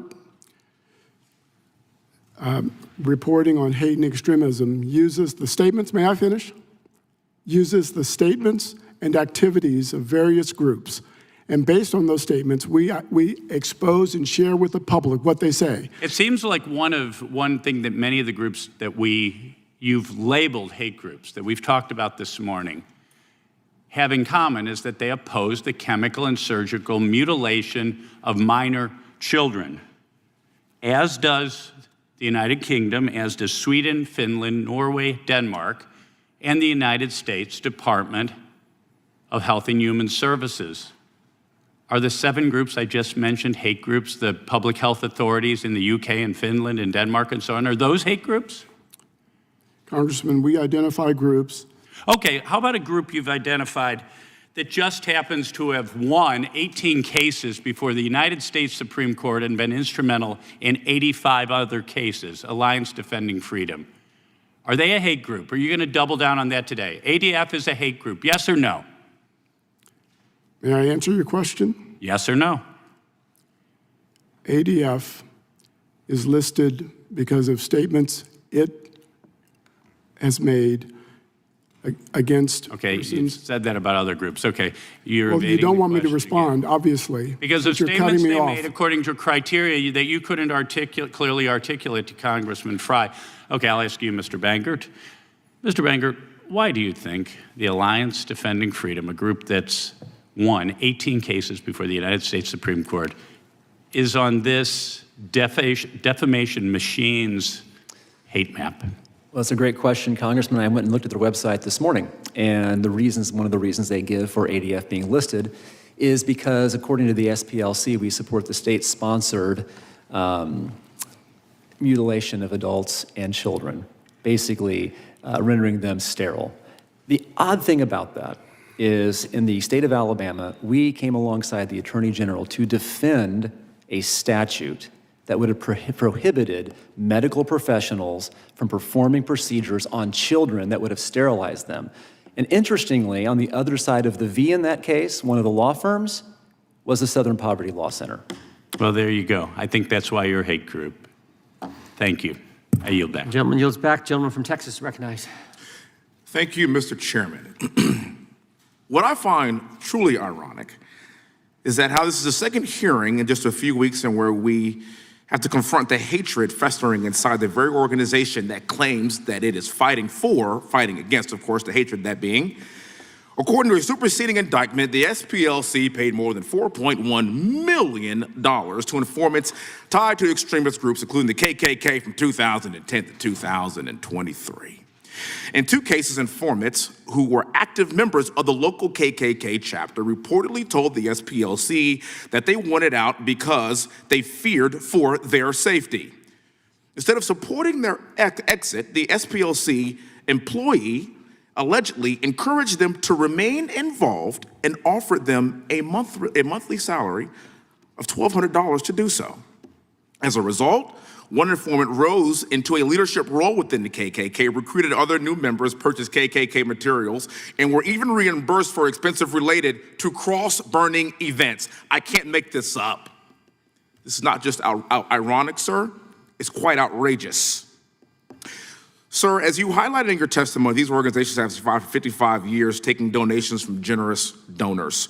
During this time, were these donors ever informed where and whom their money was being passed on to? Congressman Hunt. Yes, sir. All the allegations in the indictment will be addressed in the Middle District of Alabama in the case pending against the SPLC. So you were taking money from people, and were they informed that this was actually funding members of the KKK? Congressman So if a donor says, hey, I'm gonna give y'all $1 million. Did you then say, well, we're actually gonna have a covert operation that's gonna secretly give money to KKK to fund the organization? And then did the donor then say, well, that sounds like a good idea, please take more of my money? That ever happen? Congressman Hunt, all of the allegations in the indictment will be addressed in the Middle District of Alabama in the criminal proceedings. So, here in politics, we take money from donors, and, we have a lot of donor meetings, and the first thing they want to do is they want to understand the platform that they are given to. And my guess is that if you have a donor that's given to your organization, you didn't tell them that they were giving money to KKK. That's fair to say. And if they did know that they were giving money to the KKK, I would call that nefarious intent. We have a bigger problem in this country and with your organization. So I will say this. My Democrat colleagues sit here and they defend your organization, and I will use the rest of my time to reiterate what I have said many a day sitting in this chair. The Democrat Party has built an entire political machine on grievance. They don't want to solve problems. They want to reopen wounds of the past. They don't offer vision, they offer victimhood. Racism, white supremacy, Jim Crow, democracy is dying. Why? Because fear is the currency of the Democrat Party. Division is their strategy. Outrage is their oxygen. I had a previous colleague that talked about, seeing a black pilot and what that would mean to Charlie Kirk's comments. And it's funny, black pilot here, by the way. I actually went to flight school, West Point graduate, learned how to fly the Apache helicopter, went to flight school in 2005. You see, there was no DEI. We just simply competed with everyone else, and I was selected, fought in combat, went on to fly 55 combat air missions, and nobody gave a damn what I looked like because I got there on merit. What DEI does is it lowers standards based on race and based on gender. Ma'am, you are nodding your head. First of all, thank you for your legacy. Thank you for your family's legacy. What was your uncle's dream, if you don't mind me asking? Martin Luther King said he had a dream. It was rooted in the American dream.